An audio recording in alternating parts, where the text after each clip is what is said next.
শুভেচ্ছা জানাচ্ছি। হাদি হত্যার বিচার নিয়ে টাল বাহানাটি হচ্ছে কিনা একটি বড় প্রশ্ন দিনকে দিন ঘনীভূত হচ্ছে। মানুষের মনে প্রশ্ন জাগছে, আসলে হাদি হত্যার পেছনে কি আছে এবং এর পথ কোন দিকে যাচ্ছে। ইলেকশন ঘিরে এটির সম্পর্ক কতটুকু কতটুকু আমাদের সার্বভৌমত্বকে হুমকির মধ্যে ফেলে, পার্শ্ববর্তী দেশের হস্তক্ষেপ, সবকিছু মিলিয়ে যেভাবে বিচারটা হওয়ার কথা ছিল, যেভাবে হাদি হত্যার পর বিষয়গুলোকে সরকার হস্তক্ষেপ করার কথা ছিল, সেখানে মানুষ অনেকটাই হতাশ। প্রশ্ন তুলছে আসলে হাদি হত্যার বিচার আদৌ হবে কিনা। এ নিয়ে আমরা আলোচনা করব। পাশাপাশি সামনে ইলেকশন ঘিরে আমরা দেখতে পাচ্ছি যে সারা দেশব্যাপী অনেকটাই অনিরাপদ এবং বিভিন্ন রকম ঘটনার তীব্রতা বাড়ছে। আদতে কি নির্বাচনটি আসলে সুষ্ঠু স্বাভাবিকভাবে হবে কিনা এ নিয়েও প্রশ্ন উঠছে। প্রিয় দর্শক, আমরা অন্যান্য বিষয় তো রয়েছে, সবকিছু নিয়ে আলোচনা করবার জন্য আমাদের সম্মানিত তিনজন অতিথি রয়েছেন।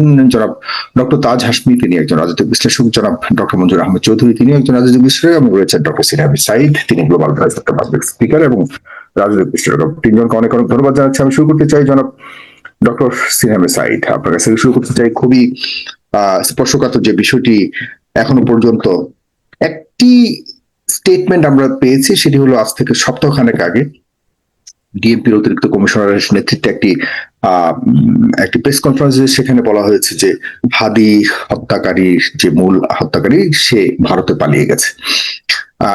এর মধ্যেই মোটামুটি পুলিশের পক্ষ বা সরকারের পক্ষ থেকে যদি বলি, আমরা এই পর্যন্ত এই স্টেটমেন্টটি আমরা পেয়েছি যে হাদি হত্যাকারী চলে গেছে দেশ থেকে।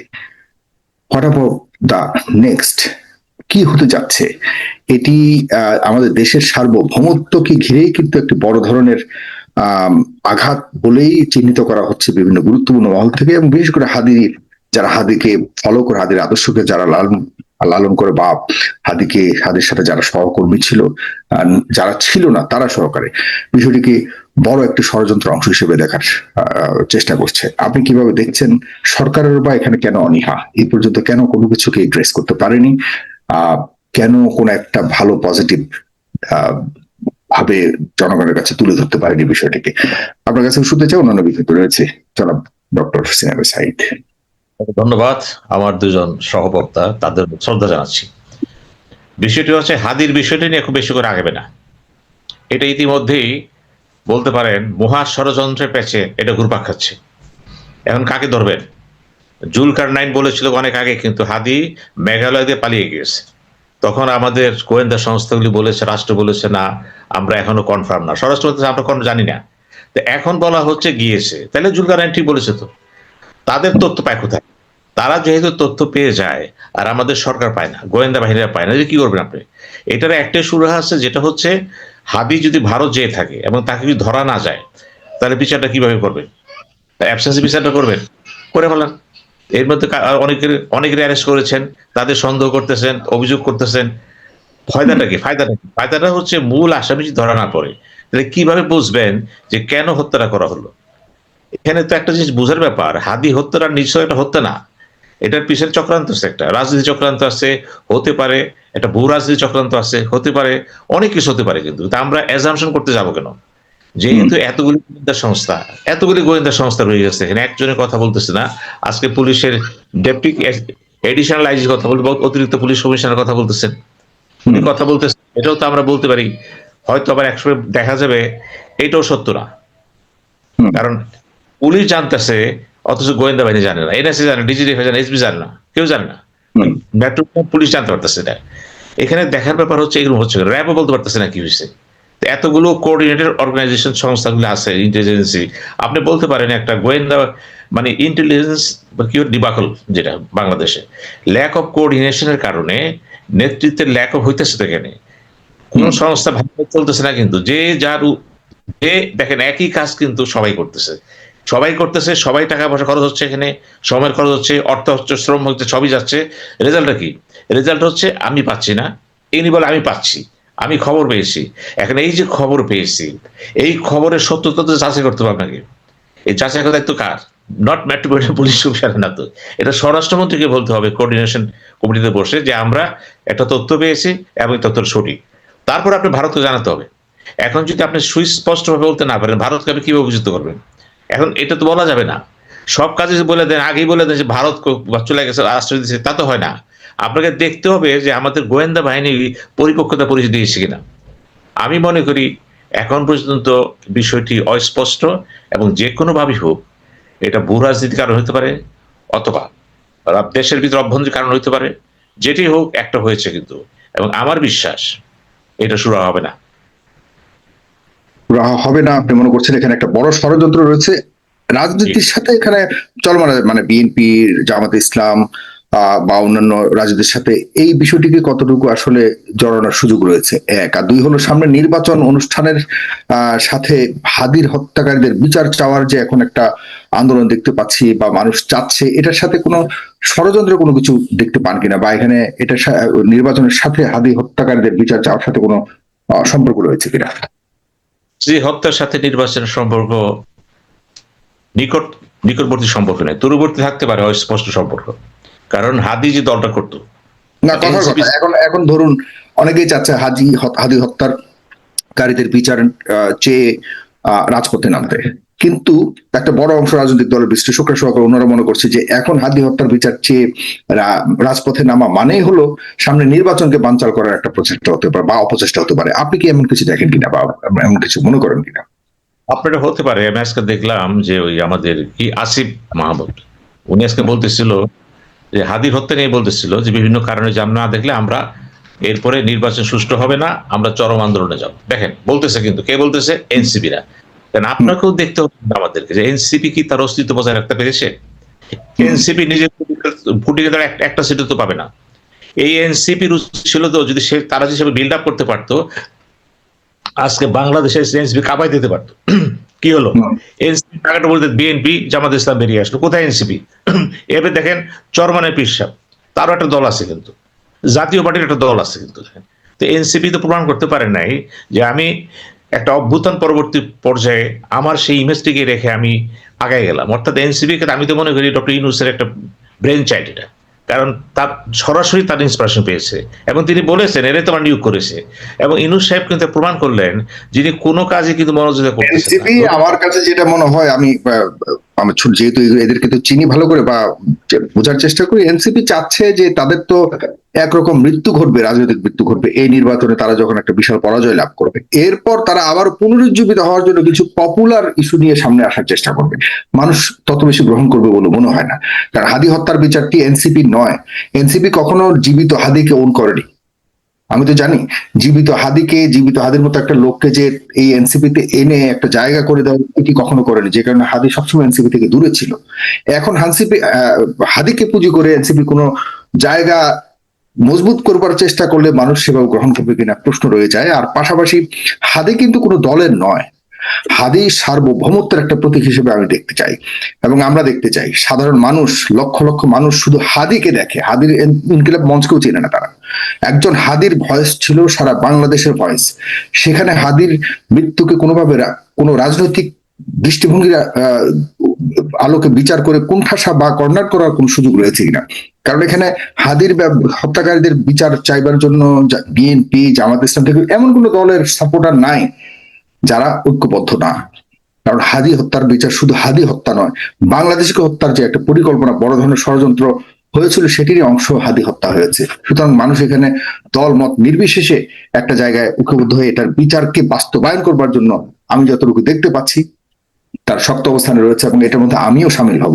আপনি কি মনে করেন কিনা আমি যেটা জানতে চাচ্ছি আপনার কাছ থেকে, যে হাদি হত্যার সাথে সামনে রাজনৈতিক ভাবে অপব্যবহার করে সামনে নির্বাচনকে বানচাল করার কোনো সম্পর্ক খুঁজে পান কিনা? কারণ হাদি হত্যার বিচার হবে একদিকে, বিচার কার্য চালাবেন বিচার বিভাগ, পুলিশ বিভাগ, তারা নির্বাচন চালাবে নির্বাচন কমিশন। কিন্তু এটাকে যখন হাদি হত্যার বিচার নিয়ে মানুষ রাজপথে আসতে যাচ্ছে, তখনই একটা মহল বলতে চাচ্ছে যে হাদি হত্যার বিচার চাওয়ার মাধ্যমে নির্বাচনকে বানচাল করবার চেষ্টা করছে।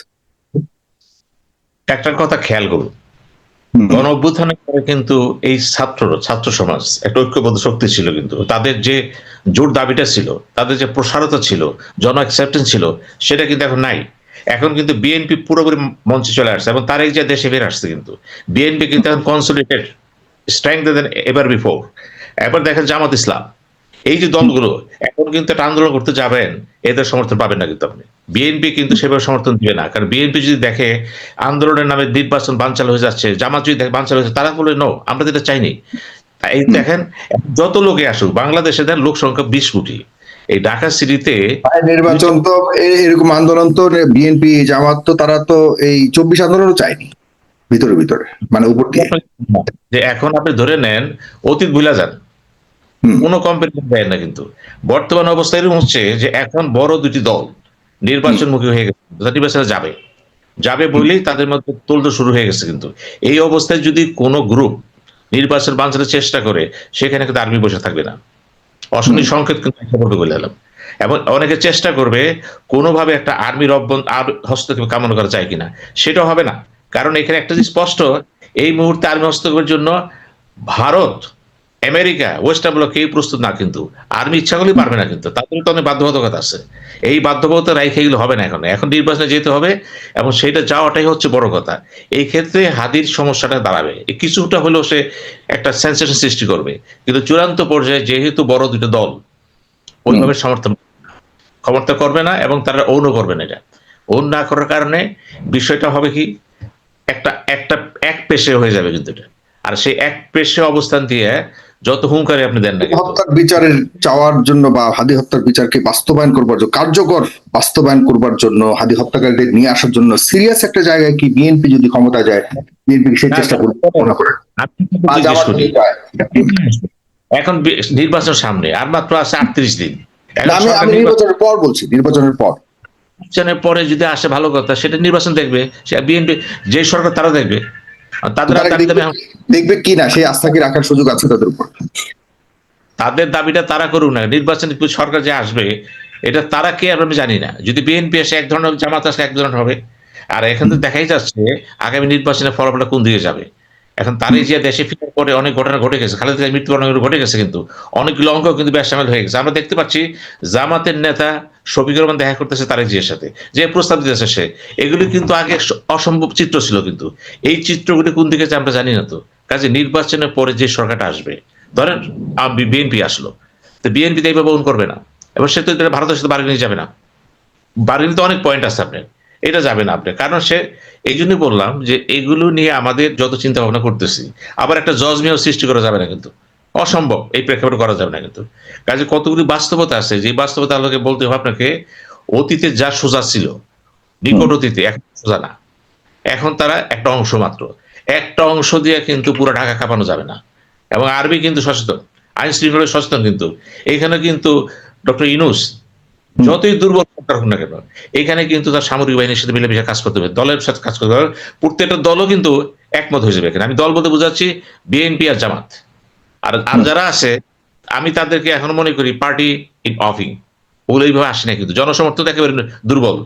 কাজে পরবর্তী সরকারের পিকচারটা ভিন্ন হবে, কিন্তু এই সব কিছু। আর ইউনূসের পক্ষে তো কোনোদিনই সম্ভব না ওর ফিরে আনা, প্রশ্ন ওঠে না। জি, ধন্যবাদ। আপনাকে অনেক ধন্যবাদ। আমি জনাব ডক্টর মুজিবুর রহমান চৌধুরী আপনার কাছে যেতে চাই, একটু আনমিউট করবেন। হাদি হত্যাকাণ্ড এখনো পর্যন্ত মানুষের মনে দাগ কেটে আছে, অনেকেই মনে করে যে এতদিন যেহেতু হয়নি হাদি হত্যার বিচার, সামনে হবে না, আপনি তাই মনে করেন? না, এটা যে প্যাটার্নটা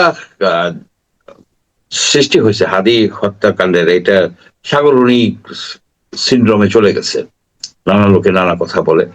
এখন এটা একটা মিস্ট্রি রয়ে গেছে যে হাদিকে কারা হত্যা করলো, কেন করলো। যারাই করুক না কেন, তাদের উদ্দেশ্য ছিল যে দেশের ভিতরে একটা অস্থিতিশীল পরিস্থিতি সৃষ্টি করা, এর মাধ্যমে নির্বাচনকে ব্যাহত করা। আপনি যা কিছুই বলেন, এই মুহূর্তে বিএনপি ছাড়া অন্য যে সব পার্টি আছে, বিশেষ করে আপনার জামাত, এসব পার্টি কিন্তু এই মুহূর্তে নির্বাচন চায় না। কারণ তাদের ক্ষমতায় যাওয়ার যে পসিবিলিটি এই মুহূর্তে ইলেকশন হলে খুবই কম। সুতরাং তারা কনসলিডেট করার জন্য আরো বেশি সময় চায়, নির্বাচনকে যদি পিছানো যায়।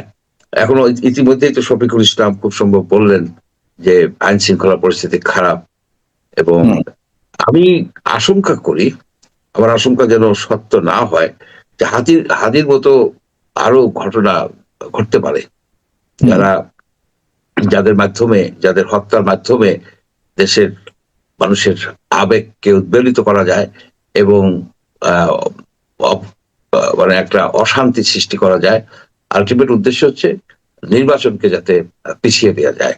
নির্বাচন পিছিয়ে দিলে কোন কোন পার্টির সুবিধা পায়? নির্বাচন পিছিয়ে দিবে কারা যাচ্ছে, যেমন সম্পূর্ণ প্রস্তুত, এক বিন্দু পরিমাণও ছাড় দেওয়া হবে না নির্বাচন না হবার প্রশ্নে বা হবার প্রশ্নে, যেটি স্পষ্টভাবে বলেছেন ডাক্তার শফিকুর রহমান, জামায়াত ইসলামীর আমির। বিএনপি বহু আগে থেকেই 12 তারিখ নির্বাচন হওয়ার জন্য ফাইট করে যাচ্ছে। সুতরাং এই দুই বড় দলের অবস্থান তো একদম দৃঢ় এবং স্পষ্ট। তাহলে হাদির হত্যাকাণ্ড কে ঘটালো, এতে করে কে লাভ হলো, নির্বাচনও 12 তারিখ হচ্ছে, সবকিছুই ঠিকঠাক আছে। সরকারও এই পর্যন্ত এখনো পর্যন্ত হাদির যারা হত্যাকারী তাদেরকে আনতেও পারলো না, বিচারও করতে পারলো না। মানুষ মনে করে বিচার যেহেতু এতদিনও হয়নি, 1 মাসও হয়নি, আগামী কয় বছর হয় এটারও কোনো গ্যারান্টি দিতে পারছে না মানুষ, আশা রাখতে পারছে না মানুষ। না, এখানে একটুই করি যে জামাত কি অ্যাকচুয়ালি নির্বাচন চায় এই মুহূর্তে? জামাত তো অনেক সময় এক কথা বলে, কাজ করে অন্যরকম। এটা তো আমরা অতীতে দেখছি। এবং আপনি দেখেন যে তারা যে একটা ডিসাইডফুল অর্গানাইজেশন, যে তাদের একটা বিরাট অংশ ছাত্রলীগের মধ্যে লুকাই ছিল। হেলমেট বাহিনী হিসেবে তারা কাজ করছে, হেলমেট বাহিনী হিসেবে তারা মানে ছাত্রলীগের ভিতরে ছিল, পলায় ছিল বা ক্যামোফ্লেজে ছিল। সুতরাং তাদের মতিগতি সঠিকভাবে বোঝা কিন্তু কঠিন। আরেকটা বিষয় আপনি বোঝার চেষ্টা করেন বা আমরা করি, সেটা হচ্ছে জামাতের ইলেকশন করে তো সে ক্ষমতায় আসতে পারতেছে না। সে যে আপনার প্রধান বিরোধী দল হবে সেটারও তো আপনার এই নাই, মানে সিওরিটি নাই। কারণ কি, আপনার এখানে আওয়ামী লীগের ভোটকে আপনারা ইগনোর করে যাচ্ছেন। ইগনোর করাটা ঠিক হবে না। আওয়ামী লীগ নাই, কিন্তু আওয়ামী লীগের ভোটার আছে। তারা কোন দিকে যাবে? তারা কি জামাতে ভোট দিবে? তারা কি জাতীয় পার্টিকে ভোট দিবে, ক্যান্ডিডেটকে, নাকি সরি এই বিএনপির ক্যান্ডিডেটকে ভোট দিবে, না বিদ্রোহীদেরকে ভোট দিবে, নাকি জাতীয় পার্টিকে ভোট দিবে, বা তাদের ক্যান্ডিডেটকে দাঁড়া করাবে? দাঁড়া গেছে কিনা অলরেডি যেসব জায়গায়, যে 40টার মতো কোর সিট আছে আওয়ামী লীগের। এই চিন্তা যদি আপনি করেন, তাহলে জামাতের সামনে আপনার যে একেবারে নিশ্চিত প্রধান বিরোধী দল হওয়া, সেটা কিন্তু অতটা নিশ্চিত না। আমি একটা স্ট্যাটিস্টিক্স বলি, পপুলার ভোটটা দেখেন, যে ইলেকশনগুলি মোটামুটি গ্রহণযোগ্য ছিল কেয়ারটেকার আন্ডারে, যেমন 91-এ জামাতের পপুলার ভোটের সংখ্যা পার্সেন্টেজ ছিল 12% সামথিং, এবং সেটা ছিল বিএনপির সাথে সমন্বয় করার ফলে। আপনার 96-এ আসে, 96-এ জুনের ইলেকশনে জামাতের পপুলার ভোট ছিল 8%। আপনার 2001-এ আসে তার পপুলার ভোটের পার্সেন্টেজ হচ্ছে 4% সামথিং, আর 2008-এ তাদের ভোট হচ্ছে 4%, 4.3%, এবং 2টা মাত্র সিট পাইছে। ধারাবাহিকভাবে কিন্তু জামাতের ভোট কমছে, ধারাবাহিকভাবে। জামাত আমার ধারণায় ম্যাক্সিমাম 20টার মতো সিটে তারা যাইতে পারবে, এবং তারা যেসব লোকজনের সাথে অ্যালায়েন্স করছে সেসব অ্যালায়েন্সের তো কোনো ভ্যালু নাই, 0+0+0। আপনার এই যে এনসিপি কোনো সিটেই 2-1টা ছাড়া 5% ভোট পাবে না, 2%ও পাবে না, তারা জামানতেই রাখতে পারবে না। আপনার ইসলামী আন্দোলন যে পাংখা মার্কা, এইটা সারা বাংলাদেশে আছে, মেবি 2%, 3%, 4%, তারা তো এর বেশি ভোট পায় না। আপনার এই যে হেফাজতে ইসলাম, সব মিলে কিছু কিছু সিটে হয়তো আপনার থ্রেশহোল্ডে যাইতে পারবে, অর্থাৎ মেজরিটি হয়ে উইন করতে পারবে। জামাতের এই হচ্ছে যে তারা প্রধান বিরোধী দল হওয়াটাই হচ্ছে তাদের সামনের মেইন চ্যালেঞ্জ। সেটা কি জাতীয় পার্টিকে ওভারটেক করে তারা পারবে কিনা, সেই চিন্তাটাও করতে হবে। সুতরাং তারা চাবে আরো বেশি সময় নিয়ে আরো বেশি কনসলিডেট করি, আরো বেশি ইউনিভার্সিটিগুলি আপনার শিবির দিয়া, আপনার শিবির আসুক। মোট কথা, probably they are not ready. এই আলোকে যদি আপনি দেখেন, একমাত্র বিএনপি চাচ্ছে হার্ট অ্যান্ড সোল যে ইলেকশন হোক, ইলেকশন হইলে তারা নিশ্চিত ক্ষমতায় যেতে পারবে। অন্য পার্টিগুলি they are not so interested. এবং উপর দিয়ে কথা তো বলবে, লিপ সার্ভিস তো আমাদের দেশে থাকে যে ইলেকশন হওয়া উচিত, ইলেকশন হওয়া উচিত। আপনার কি কেয়ারটেকার গভর্নমেন্ট যারা আছে, তারা কি কেয়ারটেকার তো না, ইন্টারিম গভর্নমেন্ট, ইন্টারিম কি চায় মনে প্রাণে ইলেকশন হোক? এখানে তো একজন বললো যে আমরা তো কোনো ম্যান্ডেট টাইম ফ্রেম নিয়ে আসিনি, আর একজন প্রথম দিকে বললো ইলেকশন নিয়ে এত বেশি চেঁচামেচি করবেন না।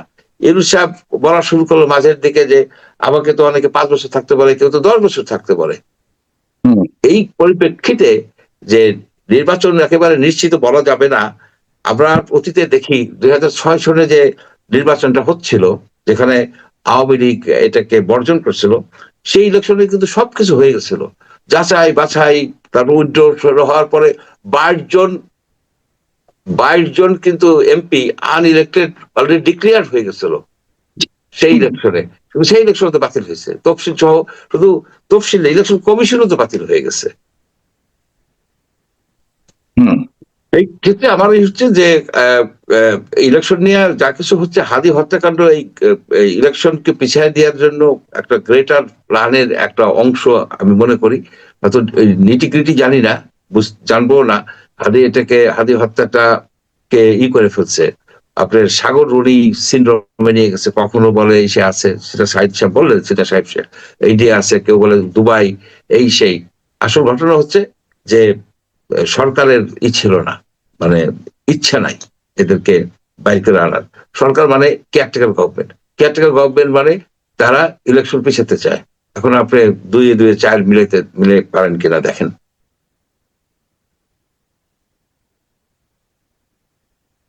তার মানে আপনি বুঝতে চাচ্ছেন হাদি হত্যাকাণ্ডের সাথে নির্বাচন পেছানোর একটা বিষয় থাকতে পারে, এবং এর সাথে বড় বড় রাজনৈতিক দলগুলোর একটা ইন্ধন থাকতে পারে। এখন আপনি পাশাপাশি আপনি জামাত ইসলাম সরকারও থাকতে পারে।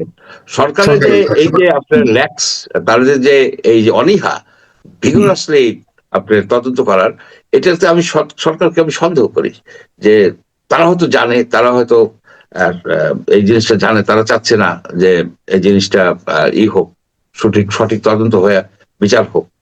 কিন্তু এতে জামাত ইসলামে যদি চায় তাদের লাভটা কি হবে, মানে কি কারণে চাইবে তারা এটা? তারা চাইবে যে তারা বর্তমানে জামাত ইসলাম এক ধরনের ক্ষমতা এনজয় করে, কারণ ধরেন 4টি ইউনিভার্সিটিতে জামাত ইসলামের এই শিবিরের ডমিনেন্ট, তারা একেবারে তারা তাদের কন্ট্রোলে 4টি ইউনিভার্সিটি। যে জগন্নাথ ইউনিভার্সিটির ওটা কি রেজাল্ট হয় এখনো জানি না, হয়তো তারা ভালো কিছু করবে অথবা মিক্সড কোনো রেজাল্ট হবে। তারা হয়তো আরো কয়েকটা ইউনিভার্সিটিকে কনসলিডেট করবে। তাদের না, তারা তো সেই দাবি থেকে শুরু করে সব ইউনিভার্সিটি তারা বিজয় লাভ করেছে ছাত্র সংসদ নির্বাচনগুলিতে। তো অলরেডি তাদের পক্ষ চলেই গেছে, তাদের পক্ষ তো চলেই গেছে এই বিষয়গুলি, নির্বাচনগুলি। এখনো সামনে নির্বাচন আটকে রেখে তাদের লাভটা কি? তাদের লাভটা হচ্ছে কি দেখেন, যে তাদের কিন্তু এখন পর্যন্ত পাবলিক ওপিনিয়ন তাদের পক্ষে খুব একটা না। এবং তাদের যদি আপনি যদি তাদের যে ডাটা যদি তাদের পক্ষে না থাকে, তাহলে তারা বিভিন্ন জায়গাতে কিভাবে, আপনার ভাষায় যদি বলি, তারা কিভাবে এখনো ইলেকশনে না জিতে বিভিন্ন জায়গায় একটা ভালো অবস্থান গেড়ে বসে আছেন কিভাবে, যদি পাবলিকই না চায়? আপনি যখন সরকারের বিভিন্ন সচিবালয় বিভিন্ন মন্ত্রণালয় বলেন, আপনার যে পাবলিক ইউনিভার্সিটির ভিসি বলেন, এগুলি তো তাদের লোকজন এখানে আছে, তাদের লোকজন আছে। তারা আরো বেশি কনসলিডেট, তাদের একটা শক্ত অবস্থান আছে ওইসব জায়গাতে, সেই কারণে তারা আরো বেশি শক্ত অবস্থানে আছে, বিএনপিরও আছে, উভয় দলেরই আছে, বড় বড় দুই দলের। বিএনপি যদি ক্ষমতায় আসে তাদের এই শক্ত অবস্থানটা তো অনেকটা দুর্বল হবে। বিএনপি কি আপনি মনে করেন যারা জামাতের যেসব অ্যাপয়েন্টি আছে, তাদের যারা রিটায়ার করবে বা তাদের চাকরি শেষ হয়ে যাবে, তাদেরকে কন্টিনিউ করতে দিবে না। সেখানে বিএনপির লোকজনকে আনবে, হয়তো আউটরাইট তাদেরকে বাদ দিয়ে দিবে না, কিন্তু নতুন করে তো আর জামাতের লোকরে তারা অ্যাডমিনিস্ট্রেশনে ঢুকতে দেবে না। যেসব কন্ট্রাকচুয়াল জব আছে, অনেক জবই আছে, অনেক কিছু ইউনিভার্সিটিগুলিতে মোটামুটি তারা করে ফেলছে জামাত এবং বিএনপি। সেই হিসেবে আমি মনে করি Jamaat is not ready to for election. তাদের যতই তারা এইসব করুক না কেন মহড়া, কিন্তু ইলেকট্রাল ফিল্ডে যায় তারা জাতীয় পার্টির সাথে পারবে বলে মনে হচ্ছে না। তো সুতরাং তারা থার্ড পজিশনে পড়ে যাবে। এবং এই অবস্থাটা তারা কেন নেবে? লজিক্যাল আপনি চিন্তা করে দেখেন, তারা চিন্তা করবে যে আরো বেশি সময় নেওয়া যায় কিনা, জাতীয় পার্টিকে আইনের মাধ্যমে ব্যান করা যায় কিনা। জাতীয় পার্টিকে যদি আইনের মাধ্যমে ব্যান করতে পারে, তাহলে আওয়ামী লীগের কিছু ভোট তো তাদের দিকে নিয়ে টেনে নিতে পারবে।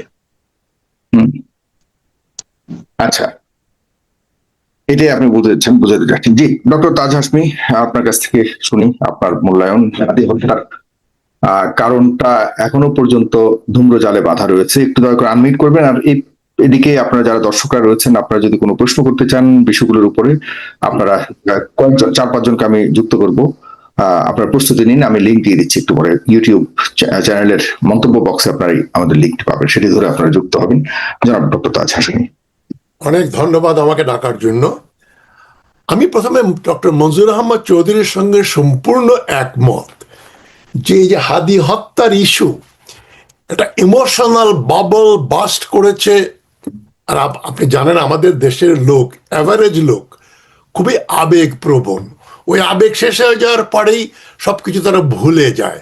আপনি 10ই জানুয়ারি 1972 আমার দেখার সৌভাগ্য হয়েছিল। শেখ মুজিবুর রহমান যেদিন ফিরলেন পাকিস্তান থেকে, এই সরোয়ার্দী উদ্যান, তখন যেটা রেস কোর্স বলে পরিচিত ছিল, যে পরিমাণ মানুষ এসছিল, তার 2 মাসের ভেতরেই কিন্তু একটা ধস নামতে শুরু করলো আওয়ামী লীগের জনপ্রিয়তায়। 72 সালের শেষের দিকে আওয়ামী লীগের যে ওই ভাণ্ডটা ছিল ফুটো হয়ে গেল। তখন জাসদের উত্থান হলো এবং সব লোক জাসদ জাসদ জাসদ। আওয়ামীরা তখন কোন ঠাসা, একমাত্র রক্ষী বাহিনী, পুলিশ, ছাত্রলীগ, যুবলীগ, লাল বাহিনী, নীল বাহিনী, বহু রকম বাহিনী ছিল। এদের অত্যাচার দিয়ে শেখ মুজিবুর রহমান যতদিন ছিলেন মোটামুটি একটা স্বৈরাচারী হিসাবে উনি ছিলেন। তা আমি মনে করি মনজুর আহমদ চৌধুরী যেটা বলেছেন, হাদি হত্যার ইস্যুটা এখন অনেক কিছুদিনের মধ্যে, আমি অলরেডি মনে করি সাগর রুনি হত্যার মতো একটা ইস্যু হয়ে গেছে। এটা ব্যাক বার্নারে আছে। এটা কদিন পরে দেখবো ওই ব্যাক বার্নার আগুনটা নিভে যাবে, লোকে ভুলে যাবে। মানে আর ওই যেটা বলেছেন, Jamaat not willing or ready to hold an election. Jamaat চায়ও না এবং তারা এখন প্রস্তুত নয়। তবে আমি মনজুর রহমান সাহেবের সঙ্গে একটু দ্বিমত পোষণ করছি, একটু মানে পুরোপুরি না দ্বিমত। যেটা হচ্ছে জামাতের যেমন উত্থান হয়েছিল 1991 সালের নির্বাচনে, তারা 12% ভোট পেয়েছিল, পরে এটা কমতে কমতে 3-4, 2-3-4 এর ভেতরে আছে। আমি মনে করি বিএনপি 2023 সালের 28শে অক্টোবর মির্জা ফখরুল ইসলাম যে ভুলটা করলেন, আন্দোলন যখন তুঙ্গে যেতে পারত তখন উনি আন্দোলনের রাশ টেনে ধরলেন, আন্দোলনটা বিএনপির হাত থেকে চলে গেল। মির্জা ফখরুল ইসলাম যদি 23শে অক্টোবর 2023 পরে আর 7 দিন আন্দোলন কন্টিনিউ করতেন, তাহলে 2023 নভেম্বর ডিসেম্বরের ভেতরেই হাসিনা যেটা 2024 অগাস্টে করতে বাধ্য হলো সেটা করতো, পালিয়ে যেত, ধরা পড়তো, অপসারিত হতো। বিএনপির ভুলের জন্য বাই ডিফল্ট জামাত রাইজ করেছে। এই আন্দোলনে 24 আন্দোলনের এনসিপি যারা করে তাদের ভিতরে জামাতের একটা বিরাট অংশ অনুপ্রবেশ করলো। ফলে তারা এবি পার্টি নামে একটা পার্টির ভেতরে তা অনুপ্রবেশ করলো।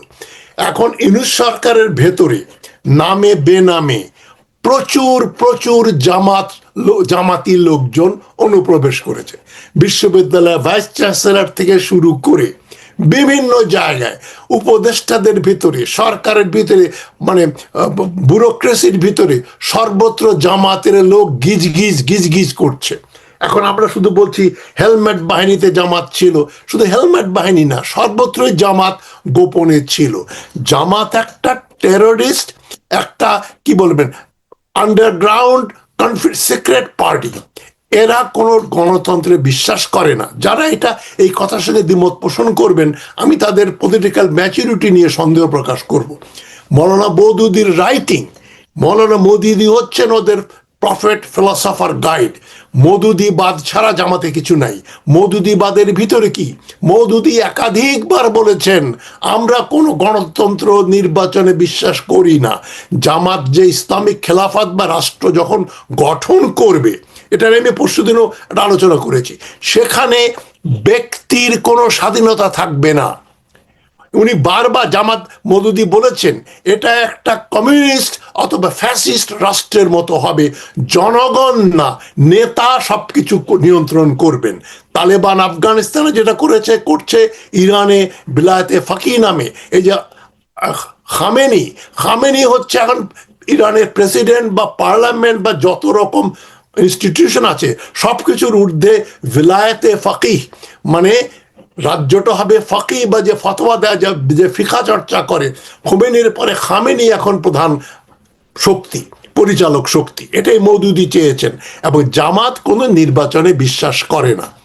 আমি মঞ্জুর রহমান সাহেবের সঙ্গে একটু দ্বিমত পোষণ করি, যে বললাম জামাতের এখন পপুলারিটি ধরেন ওই 4% 5%-এর না, বাই ডিফল্ট আওয়ামী লীগ সরে যাওয়াতে এবং জামাত যে নিরলসভাবে কাজ করেছে, সর্বত্র কাজ করে যাচ্ছে, এমনকি ঢাকা বিশ্ববিদ্যালয়ের ভাইস চ্যান্সেলর সম্বন্ধে বলা হয় তিনি একজন সারেপ্টিশাস জামাত সমর্থক।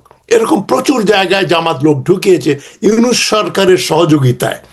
ইউনূস সাহেব জামাতপন্থী কিনা আমি জানি না, তবে জামাতের প্রতি তার একটা সফট কর্নার আছে এবং এনসিপির পুরো আছে। এবং এনসিপি রেজিস্ট্রেশনের ব্যাপারে, নির্বাচনের তারিখ দেওয়ার ব্যাপারে ডক্টর ইউনূস বললেন এনসিপি দেরিতে এসছে, ওদের একটা সময় দেয়া হোক। এই যে আপনার বয়ান সনদ জারির ব্যাপারে কিন্তু উনি এনসিপিকে সুযোগ দিয়েছেন ডক্টর ইউনূস। এখন সরকারের ভেতরে জামাত অনুপ্রবেশ করেছে এবং জামাত ষড়যন্ত্রের মাধ্যমে ক্ষমতায় আসবে, এটা জামাতের অ্যাক্টিং আমির আব্বাস আলী খান আমাকে বলেছিলেন 1991-এ যে আমরা কি নির্বাচন করে ক্ষমতায় আসবো ডক্টর হাশমি, আমরা অন্য উপায়ে ক্ষমতায় আসবো। এই অন্য উপায়টাই হচ্ছে তাদের একমাত্র বা প্রধান উপায়। জামাত নির্বাচন নিয়ে চিন্তা করে না। এখন হাদি হত্যার ব্যাপারটা যদি আমরা আনি, হাদি হত্যা এক জিনিস, আর হাদি হত্যার উপর যে রাজনীতি সেটা কিন্তু আরেক জিনিস। আমরা এই যে প্যারিসের যে বংশীবাদক, এই যে পিনাকি ভট্টাচার্যের যে ইনকলাব মঞ্চের কার্যকলাপ দেখলেই বুঝতে পারি হাদি হত্যাটা কোনো ইস্যু নয়। হাদি হত্যার নামে দেশে আরেকবার একটা অরাজকতা সৃষ্টি করা, এটাই হচ্ছে পরিকল্পনা। এখন জামাত ইসলামী কি পিনাকি ভট্টাচার্য কি জামাতের সদস্য? না। তিনি কি চান জামাত ক্ষমতায় আসুক? জি চান। কেন চান?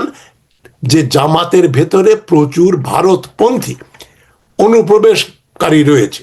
জামাতের প্রধান, জামাতের নায়েবে আমির, জামাতের সেক্রেটারি জেনারেল, 3 ব্যক্তি, শফিকুর রহমান, আমাদের কি নাম ওনার ভাইস প্রেসিডেন্ট তাহের এবং সেক্রেটারি গোলাম পারওয়ার, এরা প্রত্যক্ষভাবে জাসদ করতেন এবং জাসদ ছিল একটা ভারতপন্থী একটা বি টিম, আওয়ামী লীগের বি টিম। আপনারা কি মনে করেন ভারত সরকার এতই কমজোর, এতই নাদান যে আওয়ামী লীগ সরকার থাকাকালীনই তারা একটা বি টিম গঠন করেনি? এই বি টিমের ভেতরে ধরেন জাতীয় পার্টি ছিল, কিন্তু জাতীয় পার্টি যে পরিমাণ বদনাম হয়েছে, মানে ওই যে জিএম কাদেরের দল, কিন্তু জিএম কাদেরের বক্তব্যের সঙ্গে কিন্তু আমি মিলিয়ে ফেলি শফিকুর রহমানের বক্তব্য। জিএম কাদের ভারতে গেলেন, ফিরে এসে বললেন আলাপ আলোচনা হয়েছে। কি আলাপ আলোচনা হয়েছে সেটা ভারত আমাকে বলতে নিষেধ করেছে। হি ওয়াজ মোর ব্লান্ট।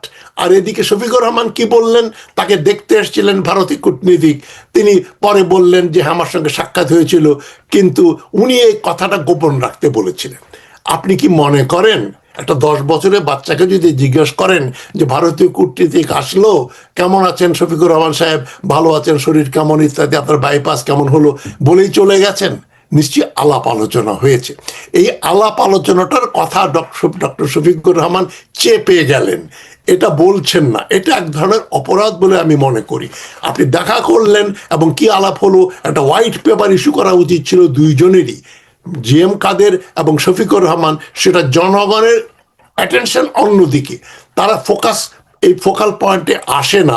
আমি বহুবার বলেছি আমার কথা আর কয়জন দেখে, আমার অনুষ্ঠান সীমিত সংখ্যক কিছু শিক্ষিত লোকজনই বেশিরভাগ দেখেন, তারা ক্রাউড ম্যানিপুলেট করে আন্দোলনমুখী লোকজন আমার প্রোগ্রাম দেখেন না।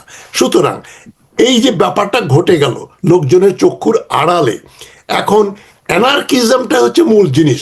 এই যে হাদি হত্যার বিচারের জন্য আমরা শাহবাগ চত্বর ও অন্যান্য চত্বর বন্ধ করে দেব, এই যে অ্যানার্কি, আপনি মনে করেন আমেরিকাতে এখন কিন্তু এখানে আমি যদি কিছু মনে না করেন, মানে বাংলাদেশের প্রত্যেকটা আন্দোলন একদম নন ইম্পর্টেন্ট, লেস ইম্পর্টেন্ট, যে কোনো ধরনের আন্দোলনের একটা লক্ষ্য থাকে কিন্তু শাহবাগ। হ্যাঁ, হাদির হাদির পেছনে হত্যাকাণ্ডের পেছনে বহুত কিছু থাকতে পারে, ব্যাপার না, ঠিক আছে, ধরে নিলাম অনেক কিছু থাকতে পারে, কিন্তু হাদি হত্যাকাণ্ডের জন্য বিচার চাওয়ার জন্য কি আপনি মনে করেন শাহবাগে যাওয়াটা কোনোভাবেই যুক্তির মধ্যে পড়ে না? বা শাহবাগে যাওয়াটা কি একটা বিশাল কিছু হয়ে যাওয়া? হাদি তো একেবারে সারা বাংলাদেশের মানুষকে কাঁদিয়েছে, সারা বাংলাদেশের নন পলিটিক্যাল মানুষরাও হাদিকে, পলিটিক্যাল মানুষ, বিভিন্ন দলের মানুষরাও কিন্তু হাদিকে পছন্দ করে। তো হাদির বিচার চাওয়ার সাথে রাজনীতির দৃষ্টিভঙ্গি কেন মিলাবো আমরা? আমি এই একটা প্রশ্ন অনেকেই করে, আমার কথা বাদে দিলাম। জি, তা আমি আসছি। দেখেন, শেখ মুজিবুর রহমানকে আমি অনেক কারণেই 1972-এর পরে যে শাসন করলেন সমর্থন করি না। একটা ব্যাপারে কিন্তু আমি খুব সমর্থন করি। 1972 সালে শেখ মুজিবুর রহমান যখন প্রধানমন্ত্রী, তখন সেক্রেটারিয়েট অফিস ছিল, একটা সেক্রেটারিয়েটের একটা ক্যান্টিন ছিল। ক্যান্টিন ম্যানেজমেন্ট নিয়ে দুই পক্ষে মারামারি। তারা বললো আমরা বঙ্গবন্ধুর কাছে যাব, ক্যান্টিনের গন্ডগোল। তো বঙ্গবন্ধু তাদের এমন একটা ধমক দিয়েছিলেন যে তোরা পাইছসটা কি, তোদের ক্যান্টিন ম্যানেজমেন্ট কে করবে না করবে, কে তাকে আমি বসাবো, কাকে সমর্থন করব, এই সমস্ত জিনিস আমার সামনে নিয়ে আসলে এখানে পিঠে তাদের ক্যান্টিন ফ্যান্টিন সব বন্ধ করে দেবো, বের করে দেবো। এক কথা বলে উনি বেরিয়ে গট গট করে সেক্রেটারিতে বেরিয়ে আসলেন। এখন আমাদের হয়েছে কি, সবকিছুর জন্য হাসিনা উৎখাতের জন্য শাহবাগ ফাইন, এটা একটা ন্যাশনাল ইস্যু, কিন্তু হাদি হত্যার জন্য আপনি শাহবাগ বন্ধ করে দিচ্ছেন। বিভিন্ন কলেজের রাজনীতি, বিভিন্ন যে কোনো সংগঠনের একটা কিছু হলেই আমরা শাহবাগ অবরোধ করে দেব। শাহবাগে আমি আমার নিজের চ্যানেলে আমি বলেছি, নর্থ সাউথ ইস্ট ওয়েস্টের যে আর্টারি, এই আর্টারি হচ্ছে শাহবাগ মোড়। সেখানে অনবরত সব সময় 24 ঘন্টার জন্য আমি মনে করি 144 ধারা থাকবে, 144 ধারা জারি থাকবে। সেখানে 5 জন 7 জনের বেশি কোনো লোক জটলা করে রাস্তা বন্ধ করার চেষ্টা করলেই পুলিশ প্রথমে লাঠি পেটাবে, তার লাঠি দিয়ে করে গ্রেপ্তার করে জেলে পাঠাবে, এবং যদি মব ভায়োলেন্স শুরু করে, যেটা প্রথম আলো এবং ডেইলি স্টারে যেটা করলো শাহবাগের পরের স্টেপ, ওই ধরনের জায়গায় সরকারের কঠোরতম হস্তে এগুলোকে মানে বন্ধ করতে হবে। আপনি মনে করেন, একটা এক্সাম্পল দিই, ডোনাল্ড ট্রাম্প এখন ভেনেজুয়েলা আক্রমণ করেছেন। এখন যারা ডোনাল্ড ট্রাম্পের এই পলিসির বিরোধিতা করেন আমেরিকাতে, মনে করেন ডেমোক্রেটিক লিবারাল লোকজন, তারা কি টাইম স্কোয়ার বন্ধ করে দিতে পারবে? যে ভেনেজুয়েলা, আমাদের তো আসলে দেশ তো, আমাদের দেশ তো আর আমেরিকা না, এটাও আমাদের না আমেরিকা হলে কি করবে? ওইখানে ন্যাশনাল গার্ড দিয়ে, পুলিশ দিয়ে এমন পিটানি দেবে যে বাপের নাম ভুলে দেবে প্রত্যেকটা লোকের। এবং এই ওইটাও কতটুকু যৌক্তিক সেটাও মানতে হবে। আপনার কথা ঠিক আছে, কিন্তু এট দ্য সেম টাইম আমরা দেখেছি যে আমেরিকার প্রেসিডেন্ট আরেক দেশে হামলা করে তার ওই দেশের প্রেসিডেন্টকে নিয়ে যাচ্ছে। সুতরাং তাদের প্রয়োজনে তারা অনেক কিছুই করতে পারে, সেটাকে আমরা খুব আদর্শ ভিত্তিক উদাহরণ হিসেবে তুলে ধরবার এক্সাম্পল দেন। আচ্ছা, আমেরিকা পছন্দ না করেন, আমি কানাডাতে আসি, বা আমি বিলাতে যাই, বিলাকে থেকে কেউ ট্রাফালগার স্কোয়ার বন্ধ করে দিতে পারবে? যে অক্সফোর্ড স্ট্রিটে আমরা বসে পড়লাম, এইখানে এইটা করেছে, এই অমুক অন্যায় হয়েছে, অমুক জায়গার চাকরি চলে গেছে, আমার কাছে মনে হয় যে ঠিক আছে, ধরে নিলাম আপনার কথাকে, যে ওইসব জায়গাতে গিয়ে মানুষকে আর কোনোভাবে মানুষকে কষ্ট দেওয়া উচিত হবে না, কিন্তু যাদের দায়িত্ব যে সময় মতো বিচার কার্য বাস্তবায়ন করা, তারা কি সঠিকভাবে কাজ করছে বলে মনে হচ্ছে না? করছে না। সরকার কি সেই ক্যাপাসিটি দেখাতে পেরেছে? যেই বর্ডারে, আমি যে বারবার বলি, যে বর্ডার দিয়ে একটা সাধারণ গরু ছাগলও যেতে পারে না, ওই জায়গাতে কিভাবে এত বড় উনি চলে যেতে পারলেন? আমি ওইখানে আসি, এই হাদি হত্যাকারী যাকে আমরা চিহ্নিত করছি, ফয়সাল কি নাম, আর প্রোফাইল যতটা পাবলিক হয়েছে, কোথায় যাচ্ছে, কোথায় মোটরসাইকেল চেঞ্জ করলো, কোথায় গাড়িতে গেল, কোথায় গেল, এবং বিভিন্ন রকম তথ্য পাচ্ছি। কেউ বলছে গোপালগঞ্জে আছে, কেউ বলে কুমিল্লায় আছে, কেউ বলে দুবাইতে আছে। এখন সে কোথায়, এইটা নির্ণয় করার দায়িত্ব ছিল ন্যাশনাল সিকিউরিটি এবং ক্রাইম প্রিভেনশন এজেন্সি, মানে সিআইডি আর এনএসআই, এদের দায়িত্ব ছিল। আর এর চেয়ে ব্যর্থ নাকি সরকার ইচ্ছাকৃত ভাবে নিজেদেরকে ব্যর্থ করিয়েছে আপনার কাছে সরকার? আমার তো আপনার সঙ্গে মত পোষণ, দ্বিতীয় পয়েন্টে আমার মনে হয় সরকার চায় না যে এই মুহূর্তে হাদির হত্যাকারীকে গ্রেপ্তার করা হোক এবং বিচারে একটা গড়িমসি তারা করছে, তো সন্দেহ নেই। কিন্তু বহু বিচারিত এরকম, আপনি যে মূল আসামি, যেটা সিনহা সাহেব বলেছেন, আসামিকে গ্রেপ্তার না করে ইন অ্যাবসেন্সিয়া বিচার করতে পারতো, কিন্তু সে ব্যাপারেও তো সরকারের বিভিন্ন এজেন্সিতে বিভিন্ন রকম মত আছে। কেউ বলছে কুমিল্লায়, কেউ বলছে আগরতলায়, কেউ বলছে কলকাতায়। সে যে কোথায়, এটাই আমরা নির্ণয় করতে পারলাম না। এখানে এজেন্সিগুলোকে ধরা হোক, তোমরা যে মনিটর করে কত দূর পর্যন্ত গেলে, তারপরে সে চলে গেল কি করে, তারপরে তোমার তার ট্র্যাক করতে পারলো না কেন? অত দূর ট্র্যাক করেছিল, এখন টেলিফোন সেলফোনের যুগ, ওখানে ইন্টারসেপ্ট করতে পারতো যে এই গাড়িতে কিন্তু হাদি ওইদিকে যাচ্ছে, ইন্টারসেপ্ট করো। তার সে হালুয়াঘাট বর্ডার দিয়ে যাক বা আগরতলা দিয়েই যাক, তার সামনে একটা আনপ্রেজেন্ট সারপ্রাইজ থাকতো। সিভিল ড্রেসে পুলিশের গাড়ি তার তার মোটরসাইকেল বা তার গাড়ি যেখানে যাচ্ছিল ওটা অবরোধ করে তাকে ঘেরাও করে অ্যারেস্ট করতে পারতো, হেলিকপ্টার দিয়ে মনিটর করতে পারতো, যেগুলো আমরা টেলিভিশনে দেখি। সে ধরনের কোনো পরিকল্পনা কি বাংলাদেশ সরকার করতে পারতো না? ওই জায়গায় তার ট্র্যাক করছি, ঠিক আছে, ওর আমরা আরো 2 কিলোমিটার সামনে গিয়ে তাকে আমরা প্রিএম্প্ট করে দেবো, অ্যারেস্ট করবো, ধরে ফেলবো। সরকার কোনো প্রচেষ্টাই নেয়নি, চেষ্টাই করেনি, নেয়নি। তার মানে আপনি বুঝাতে চাচ্ছেন যে, অনুমান করছেন আমার মতো বা অনেকের মতো, যে সরকারও এখানে হয়তো জড়িত সরাসরি না থাকলেও কিন্তু খুনিকে প্রশ্রয় দেওয়ার মাধ্যমে আপনি মনে করছেন কোন রকম ভাবে সরকারও এখানে তাদের কর্তব্য অবহেলায় গড়িমসি করেছে। নিশ্চয় সরকার চায় কিনা ইলেকশন হোক, এটা একটা $1 বিলিয়ন কোয়েশ্চেন। কারণ ইতিমধ্যে দেখেন বাংলাদেশে ভোটার আমরা সে জায়গাতে আসছি। আমরা দ্বিতীয় পর্যায়ে ইলেকশনের যে প্রস্তুতি এবং ইলেকশনের দিন কতটা আসলে আমরা সুষ্ঠু স্বাভাবিক ইলেকশন দেখতে পাবো, সে নিয়ে একটা বড় প্রশ্ন নিয়ে আসছি আপনাদের কাছে। আবারও এই ফাঁকে আমি কয়েকজন দর্শককে যুক্ত করেছি। দর্শক, আপনারা আপনাদের কোথা থেকে যুক্ত হয়েছেন বলে আপনার ছোট করে প্রশ্নগুলো করবেন। জনাব বলুন, এই যে সেলাই কাজ করছেন, আপনি কোথা থেকে বলছেন বলুন, একটু আনমিউট করুন, নাম বলে প্রশ্ন করুন। আপনার নাম নাই এখানে, একটু আনমিউট করুন।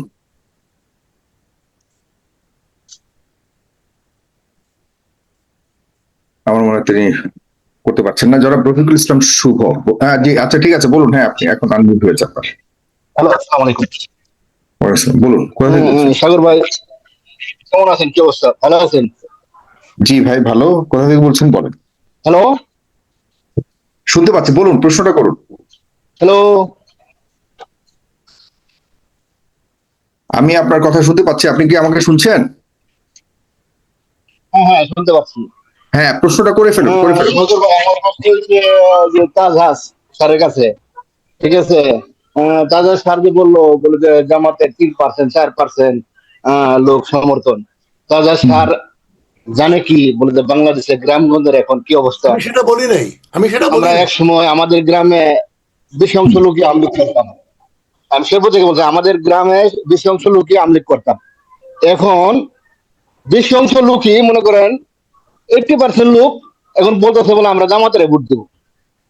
হুম, তার আচ্ছা। কাছে আমার প্রশ্ন, গ্রামের লোকগুলো খবর নিয়ে জানে কি? গ্রামগঞ্জে না শহর নিয়ে থাকে? আমার প্রশ্ন এটি। আমি উত্তরটা দিয়ে দিই। আচ্ছা, জি জি, হ্যাঁ। বলুন। উত্তর দিয়ে আমি কিন্তু কথা বলি না জামাতের সমর্থন 4-5%। আমি মঞ্জুর আহমদ সাহেবের সঙ্গে দ্বিমত পোষণ করে বললাম যে বিএনপির ফেলিয়ারের জন্য মির্জা ফখরুল ইসলাম যদি 2023 সালের 28 অক্টোবর আন্দোলন না থামিয়ে যদি কন্টিনিউ করে যেতেন, হয়তো ডিসেম্বর 2023-এর ভেতরে হাসিনার পতন হতো। এই বিএনপি করে নাই বলেই বাই ডিফল্ট, আওয়ামী লীগ মাঠে নাই বলেই এখন জামাতের সমর্থন হতে পারে 10-15-20% হতে পারে, এর বেশি হতে পারে না। 80% লোক জামাতকে ভোট দেবে, এটা পাগলেও বিশ্বাস। ঠিক আছে, আমলিকের সমর্থন থাকবো কেমনে? এক সময় আমরা আমলিক করতাম, আমার 14 বছর আমলিক করতাম। আপনারা এক সময় আমলিক করতাম, আপনারা একসময় আওয়ামী লীগ করতেন, এখন কি করেন? সময় আমলিক করতাম। আমরা চিন্তা ভাবনা করে যখন দেখলাম হেফাজতের লোকগুলো মারিয়ে গেলো, 57 জন সেনা কর্মকর্তা মারিয়ে গেলো, এরপরে আমরা কি করি? আমলিকের ভোট দিই, আর সকাল থেকে সন্ধ্যা পর্যন্ত আমার নেত্রী মিথ্যা কথা বলে। আমরা কিভাবে আমলিকে সমর্থন করি? জি আমি জি, আপনাকে ধন্যবাদ। আমলিকের লুকি, এক সময় আমলিকে আমরা ভোট দিচ্ছি, আবার আমলিকের লুকি পরিবর্তন হয়ে আজকে জামাতে গেছে, কিছু বিএনপিতে গেছে। জি ধন্যবাদ ধন্যবাদ। Okay, জি রফিকুল ইসলাম শুভ, জনাব রফিকুল ইসলাম শুভ। জি, আমাকে শুনতে পাচ্ছেন আশা করি। আসসালামু আলাইকুম। আপনাকে শুনতে পাচ্ছি, জি বলুন, কোথা থেকে বলছেন? আমি যুক্ত হয়েছি নেত্রকোনা থেকে। আমার হচ্ছে ডক্টর মঞ্জুরুল আহমেদ চৌধুরী স্যারের কাছে একটা প্রশ্ন রয়েছে। এটা হচ্ছে আজকে যে হাদি হত্যার প্রধান যে প্রধান যাকে বলা হচ্ছে, হ্যাঁ, তার নাম বলা হচ্ছে তাইজুল ইসলাম চৌধুরী বাপ্পি, যার হুকুমে হচ্ছে আসলে হাদি সাহেবকে হচ্ছে হত্যা করা হয়েছে। তো এই বিষয়ে হচ্ছে আসলেই কি এই হত্যাকাণ্ডটা হচ্ছে তাইজুল ইসলামের ইয়াতেই কি আপনার দিক থেকে কি মনে হচ্ছে যে এটা আসলেই কি উনার হুকুমেই এই হত্যাকাণ্ডটা ঘটেছে কিনা? আরেকটা প্রশ্ন হচ্ছে তাজ হাশমি স্যারের কাছে আমার দ্বিতীয় প্রশ্নটা, এই প্রশ্নটা হচ্ছে আমরা বর্তমান বাংলাদেশে হচ্ছে আপনি জামাতকে নিয়ে একটা কথা বলেছেন, ওরা হচ্ছে মওদুদি সাহেবের এতে বিশ্বাস করে এবং মওদুদি সাহেবের এই আসলে যে দলটা গঠন করেছেন এটার নামই বর্তমান বাংলাদেশ জামায়াতে ইসলামী। আচ্ছা, 1971 সালে জামাত মুক্তিযুদ্ধের বিরোধিতা করেছে, এতে কোনো সন্দেহ নাই। আবার 1966 সালে হচ্ছে এটাকে কি বলা যায়, যে যিনি মুক্তিযুদ্ধে পাকিস্তানিদের প্রধান ছিলেন কিংবা যার মদদে মুক্তিযুদ্ধটা বাংলাদেশ আক্রমণ করেছিল পাকিস্তানিরা, আইয়ুব খান। তো আইয়ুব খান কিন্তু জামায়াতকে নিষিদ্ধ করেছিল এবং বলেছিল এটা একটা জঙ্গি সংগঠন। এটা হচ্ছে 1966 সালে তিনি বলেছিলেন। জি জি, মূল প্রশ্ন করে ফেলুন। হ্যাঁ হ্যাঁ, এটা হচ্ছে একটা প্রশ্ন। তাহলে আইয়ুব খান কেন আসলে জঙ্গি সংগঠন হিসেবে আইয়ুব খান যে বলেছিল এই কথাটা কি আসলে সত্য কিনা, এটা কি আপনি বিলিভ করেন যে এটা এখনো একটা জঙ্গি সংগঠন? আমার আরেকটা প্রশ্ন হচ্ছে মেজর জিয়াউর রহমান, ধন্যবাদ ধন্যবাদ ধন্যবাদ ধন্যবাদ। 1977 সালে জিয়াউর রহমান স্যার ক্ষমতায় এসে 1978 সালে জামায়াতকে কেন আবার এই যদি তারা জঙ্গি সংগঠন হয় তাহলে বাংলাদেশে রাজনীতি করার অধিকার দিল? ধন্যবাদ। আসসালামু আলাইকুম। আব্দুল সালাম বলুন, কোথা থেকে বলছেন? জনাব আব্দুল সালাম। সালাম আলাইকুম, আমি আব্দুল সালাম, আমি সিরাজগঞ্জ থেকে বলছি। জি, তো আমার প্রশ্নটা অবশ্য তিনজন বিজ্ঞ আলোচকের কাছেই। জামাতের কিছু নারী কর্মী আমার এলাকায় দেখা যাচ্ছে যে বাড়ি বাড়ি গিয়ে মহিলাদের কাছ থেকে ভোটার আইডি নাম্বার এবং মোবাইল নাম্বার নিয়ে যাচ্ছেন। এতে কি হতে পারে যদি একটু পরামর্শ দিতে পারতেন, 1 নম্বর। 2 নম্বর হলো সংস্কার নিয়ে এই সরকার কতগুলো দিন এবং অতিবাহিত করলেন এবং কত টাকা খরচ করলেন। এখন দেখা যাচ্ছে সুরভিকে মুক্তি করার জন্য আইন উপদেষ্টার ফেসবুক স্ট্যাটাস দিতে হয় এবং তা দেখে জামিন হয়। তাহলে এরা কি সংস্কার করলো, বা এরাই তো আবার দেখা যাচ্ছে যে ওই একই পথেই চলতেছে। আর সাগর ভাই, আপনার কাছে আমার একটা প্রশ্ন। আপনার এই আমরা দীর্ঘদিন যাবত আপনি এই লাইনে কাজ করতেছেন, এই ফেসবুক ইউটিউব চ্যানেলে আমি নিয়মিত আপনার অনুষ্ঠানটা শুনি, কিন্তু কষ্ট লাগে মাঝে মাঝে যে মেজর আবু আখতারুজ্জামানের মতো দালাল আনার কারণে। দেখেন, উনি আওয়ামী লীগের সময় দালালি করছে, এখন আবার জামাতে গিয়ে দালালি করতেছে। জামাতের তো অনেক বড় বড় নেতা আছে, তো বড় বড় নেতা নিয়ে আসবেন, ওনার মতো দালাল নিয়ে আসেন কেন? এটা আমার আপনার কাছে প্রশ্ন। জি আপনাকে ধন্যবাদ। জি, এইচ.কে আরশাদ বলুন। একটু বসতে হবে জনাব আরশাদ, একটু বসে অনেক আরাম করো, একটু আরাম। হ্যাঁ বলুন। সবাই ভালো আছে? কোথা থেকে বলছেন? শোনা যাচ্ছে সাগর ভাই? আমাকে শোনা যাচ্ছে? জি শোনা যাচ্ছে, বলুন। আচ্ছা, আমার প্রশ্ন হচ্ছে তাজ হাশমি স্যারের কাছে। উনি বলেছেন যে হাদি হত্যার ইস্যুটা এটা সাগর রুনি হত্যার ইস্যুর মতো পিছনে পড়ে যাবে, উনি এই কথাটি বলেছেন। তো আমার ওনাকে যে প্রশ্নটা করবো সেটা হচ্ছে যে তাহলে হাদি হত্যার ইস্যুর মতো সাগর রুনি হত্যার ইস্যুর মতো হাদি হত্যার ইস্যু পিছনে পড়বে না, এটা কি করলে পড়বে না? এমন ইস্যুগুলো কেন পিছনে চলে যাবে আর কেন বিচার হবে না? কি করলে বিচার হবে বা আমরা দেশের জনগণ বিচার দেখতে পাবো, এটা কি করলে হবে? এটা উনি একজন রাজনৈতিক বিশ্লেষক হিসাবে বলবে ইনশাল্লাহ। 2 নম্বর প্রশ্ন হচ্ছে, উনি বলেছেন যে জামাত সিক্রেট একটি পার্টি। তা জামাত যদি সিক্রেট পার্টি হয়ে বাংলাদেশের জনগণের বর্তমানে 80% ভোট রয়েছে জামাতের, এটা আমরা সাধারণ মানুষের সাথে চলি, আমরা জানি এটা সাধারণ মানুষের সাথে যেহেতু চলে না, জনগণের সাথে যেহেতু উনি অনেক দূরে আছে জনগণ থেকে। তো এখন জামাত একটি সিক্রেট পার্টি হয়ে এ বাংলাদেশের জনগণের কাছে এত জনপ্রিয়তা লাভ করলো কিভাবে, কেন করলো? এই 2টা প্রশ্ন আমি রেখে গেলাম স্যারের কাছে। ধন্যবাদ। জি বলুন, লাস্ট প্রশ্নকর্তা, মাথায় টুপি, মাথায় কি বলে এটাকে, বলুন। আসসালামু আলাইকুম সাগর ভাই। যে আপনার নামটা বলুন। জি, আমার নাম মোহাম্মদ আমিরুল ইসলাম, আমি সৌদি আরব থেকে বলছি। জি, বলুন। যে ভাই, আমাদের এখানে যে তো আপনার সম্মানিত লোক আছে, তাদের কাছে আমার একটাই প্রশ্ন, আমরা আমরা যারা প্রবাসীরা আছি, তারা সবাই চাই হাদি হত্যার বিচার। এখানে অনেকেই অনেক রকম কথা বলতেছে, আমরা চাই হাদি হত্যার বিচার। আমরা যদি হাদি হত্যার বিচার না পাই, আমরা প্রবাসীরা এখন বর্তমানে একটা জোট বেঁধে গেছে যে হাদি হত্যার বিচার না হওয়া পর্যন্ত আমরা রেমিটেন্স কিন্তু শাটডাউন করে দিব। তখন কিন্তু বাংলাদেশের পরিস্থিতি আরো খারাপ হয়ে যাবে ইনশাআল্লাহ। আমি এতটুকু বলতে পারি ভাই। ধন্যবাদ ভাই আমাকে যুক্ত করে জানার। ধন্যবাদ। কিন্তু আপনারা এই কথায় কথায় রেমিটেন্স শাটডাউন এসে এগুলিকে সস্তা বানিয়ে ফেলেন না, দয়া করে একটা না ভাই, হাদি কিন্তু আমাদের একটা বাংলাদেশের পর্যায় একটা পর্যন্ত গর্ব ছিল। একটা পর্যায় পর্যন্ত অপেক্ষা করবেন এবং একটা যৌক্তিক সময়ে গিয়ে এই ধরনের কথাগুলি শুনবেন। যে কেউ হুটহাট করে এগুলি বলবে, এই বিষয়গুলিকে হালকা করে ফেলবে। সুতরাং অপেক্ষা করুন, ইনশাল্লাহ অবশ্যই হাদি হত্যার বিচার আমরা বিচার আদায় করবই, এতটুকু নিশ্চিত। ইনশাআল্লাহ ইনশাআল্লাহ। ধন্যবাদ। জি, ধন্যবাদ। হাদি কোনো দলের নয়, হাদি বাংলাদেশের সার্বভৌমত্বের প্রতীক, এভাবে আমরা দেখি এবং এটাকে আমরা অবশ্যই বলবৎ রাখবো। ডক্টর সিনেমা সাইদ, সামনে নির্বাচন ঘিরে বিভিন্ন দল থেকেও কিন্তু মোটামুটি বলা শুরু করছে যে আইন শৃঙ্খলার অবস্থা অবনতি হচ্ছে, দিনকে দিন উদ্বেগ বাড়ছে। কি মনে হয় সেই দিনটি কি আসলে সুষ্ঠু, স্বাভাবিক এবং ডক্টর মোহাম্মদ ইউনূসের ভাষায় যে বাংলাদেশের ইতিহাসের সর্বশ্রেষ্ঠ ইলেকশন তিনি উপহার দিবেন, সেরকম মনে করেন কিনা আপনি? অনেকগুলি প্রশ্ন আসছে দর্শকদের কাছ থেকে, একটু আনমিউট করতে হবে জনাব ডক্টর সিনেমা সাইদ, আপনি আনমিউট করবেন প্লিজ। জি।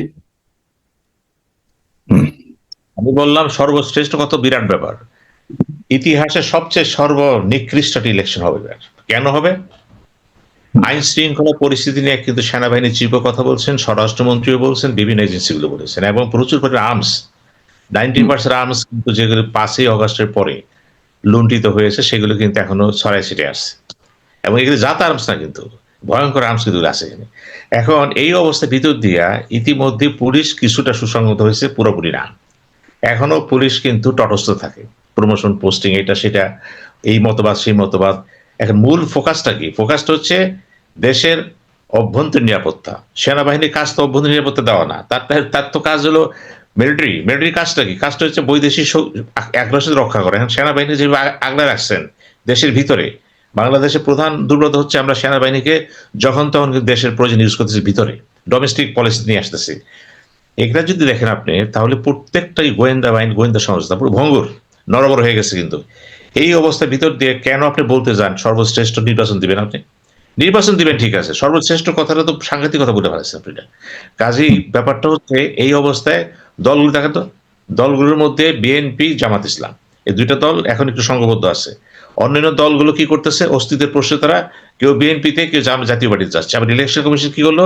এই নির্বাচন করতে হলে জোটে যদি করেন, তাহলে আপনাকে ওই জোটের নামে ওই পার্টিতে অ্যাবলিশ করতে হবে, এবং সেই অনুযায়ী অনেকে কিন্তু জয়েন করে ফেলেছে, এখানে করছে। তাহলে এখন দেখেন তো, এই যে কাজগুলি চলতেছে, এটা কি এটা সুস্থতার লক্ষণ? সম্পূর্ণ অসুস্থ পরিবেশ চলতেছে এখানে। আবার দেখেন, ইন্টারেস্টিং ঘটনা হচ্ছে, বিএনপি ক্ষমতায় যাবে, ঠিক আছে, আপাত দৃশ্যে মনে হচ্ছে বিএনপি যেহেতু গ্রাসরুট লেভেল একটা দল এবং অতীতের 3বার ক্ষমতা ছিল, এবার যাবে, এটা একটা সাধারণ বিশ্বাস মানুষের, এই বিশ্বাসের ভিত্তিও আছে। কিন্তু এখন সেই কারণে কি বিএনপির প্রতি সরকারের যত নজর দিয়েছেন, যত গুরুত্ব দিচ্ছে, আর্মি গুরুত্ব দিচ্ছে, এমনকি গোয়েন্দা বাহিনীর কোনো চিফও যে দেখা করতেছে তার জিয়ার সাথে, অর্থাৎ তারা একটা মেসেজ দিচ্ছে যে মূলত আমাদের অ্যাটেনশনটা চলে গেছে কিন্তু বিএনপি নেতা এবং দলের প্রতি। কিন্তু ওপেন মেসেজ, এটা কিন্তু জামাত ইসলামের জন্য একটা অস্বস্তিকর অবস্থা। আর জামাত ইসলামের অবস্থান চিন্তা করতে চান আপনি, দেখেন তাজ হাশমি বললেন, মজদু ভাই বললেন, ইয়েস আপনি একমত আপনার সাথে। জামাতের অবস্থান কিন্তু 2008 সালের পরে, 14 পর থেকে কিন্তু কেউ হিসাব করেননি। 3টা নির্বাচনে তারা আসেনি, কিন্তু 3টা নির্বাচনে কোন দলে কত সমর্থন আছে এটা বলতে পারে। এর মধ্যে কিন্তু ইয়াং জেনারেশন 3 কোটি বেড়ে গেছে। কিন্তু আপনার ক্যালকুলেশন করতে, আবেগে চলা যাবে না। কিন্তু এই জেনারেশন কি করবে দেখেন তো, এরা কাকে ভোট দিবে? এরা মূলত দেখেন, এই যে এনসিপির সঙ্গে বলা হচ্ছে, এদের কথাবার্তা, আচার আচরণে কিছুটা বলতেই হবে, কিন্তু বেদবি ভাব আছে। কিন্তু গুরুজনকে শ্রদ্ধা করতে পারে না, অ্যাটাক করে ফেলায়। এই সেন্টিমেন্টটা কেন আসলো? এটা তো আমাদের কোনো শুভ লক্ষণ না। তাজ হাশমি ভাইরা যে ছাত্র ছিলেন, শিক্ষক ছিলেন ঢাকা ইউনিভার্সিটির আপনি, তখন আপনারা যা পেয়েছেন আমরাও তো কিছুটা পেয়েছি, কিন্তু আমাদের পরে দেখতেছি কি হচ্ছে, এগুলি শ্রদ্ধা করে ভক্তি করে কিছু মানে পুরো ব্যাপারটা উল্টোপাল্টা হয়ে গেছে, মনে হচ্ছে আমরাই শিশু হয়ে গেছি, তারাই গার্জিয়ান হয়ে গেছে। এই অবস্থার ভিতর দিয়ে এরা কি করবে? নির্বাচন তো করবে না। এরাও তো ধরেন যারা ভোলাটিল, এরা তো কিন্তু অ্যাগ্রেসিভ, এরা যে সেন্টারে হইচি করবে না, আপনি গ্যারান্টি কে দিবে? আজকে আমি দেখলাম, আজকে দেখতেছি আমি টেলিভিশনে, ন্যাশনাল টিভিতে দেখলাম যে কি একটা হয়েছে, ওই ইলেকশন পারপাস, দুইটা ছেলে একটা মেয়ে ধরে এসে কোথায় ডিসি কে বাইর করে, সামনে সামরিক বাহিনী বসে দাঁড়ায় আছে, শান্ত করতেছে। এই শান্ত কতদিন করবেন? সামরিক বাহিনী যতদিন শান্ত পলিসিতে থাকবে ততদিন সে দুর্বল হয়ে যাবে। কিন্তু সামরিক শক্তি শান্ত থাকে না, কিন্তু সামরিক বাণী আপনাকে ভয় পেতে হবে, মানতে হবে।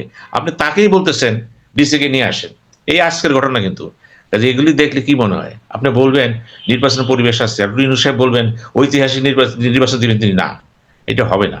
সবচেয়ে বড় বিপদ আছে এই মুহূর্তে হলো এনসিপি, যারা আন্দোলন করেছিল তারা বিভক্ত এবং তারা বিধ্বস্ত এবং তারা এখন আত্মউপলব্ধি করতে পারছে যে অনেক ভুল হয়ে গেছে। কিন্তু এখন কি করবেন? বিএনপিও পছন্দ করে না, জামাতও পছন্দ করে, জামাত কৌশলগত নিচ্ছে, কিন্তু পছন্দ করে না বিএনপি তাকে। এবং এই কি হলো, আপনার সবচেয়ে বড় ডিবাকল হচ্ছে এই নির্বাচনটার মধ্যে, যে ইলেকশনের সাথে গণভোটটা দিয়ে দেওয়া ডিবাকল। এবং এটা হচ্ছে সবচেয়ে বড় পরাজয় এনসিপি আন্দোলনকারীদের, কারণ তারা পারে নাই এটা আদায় করতে।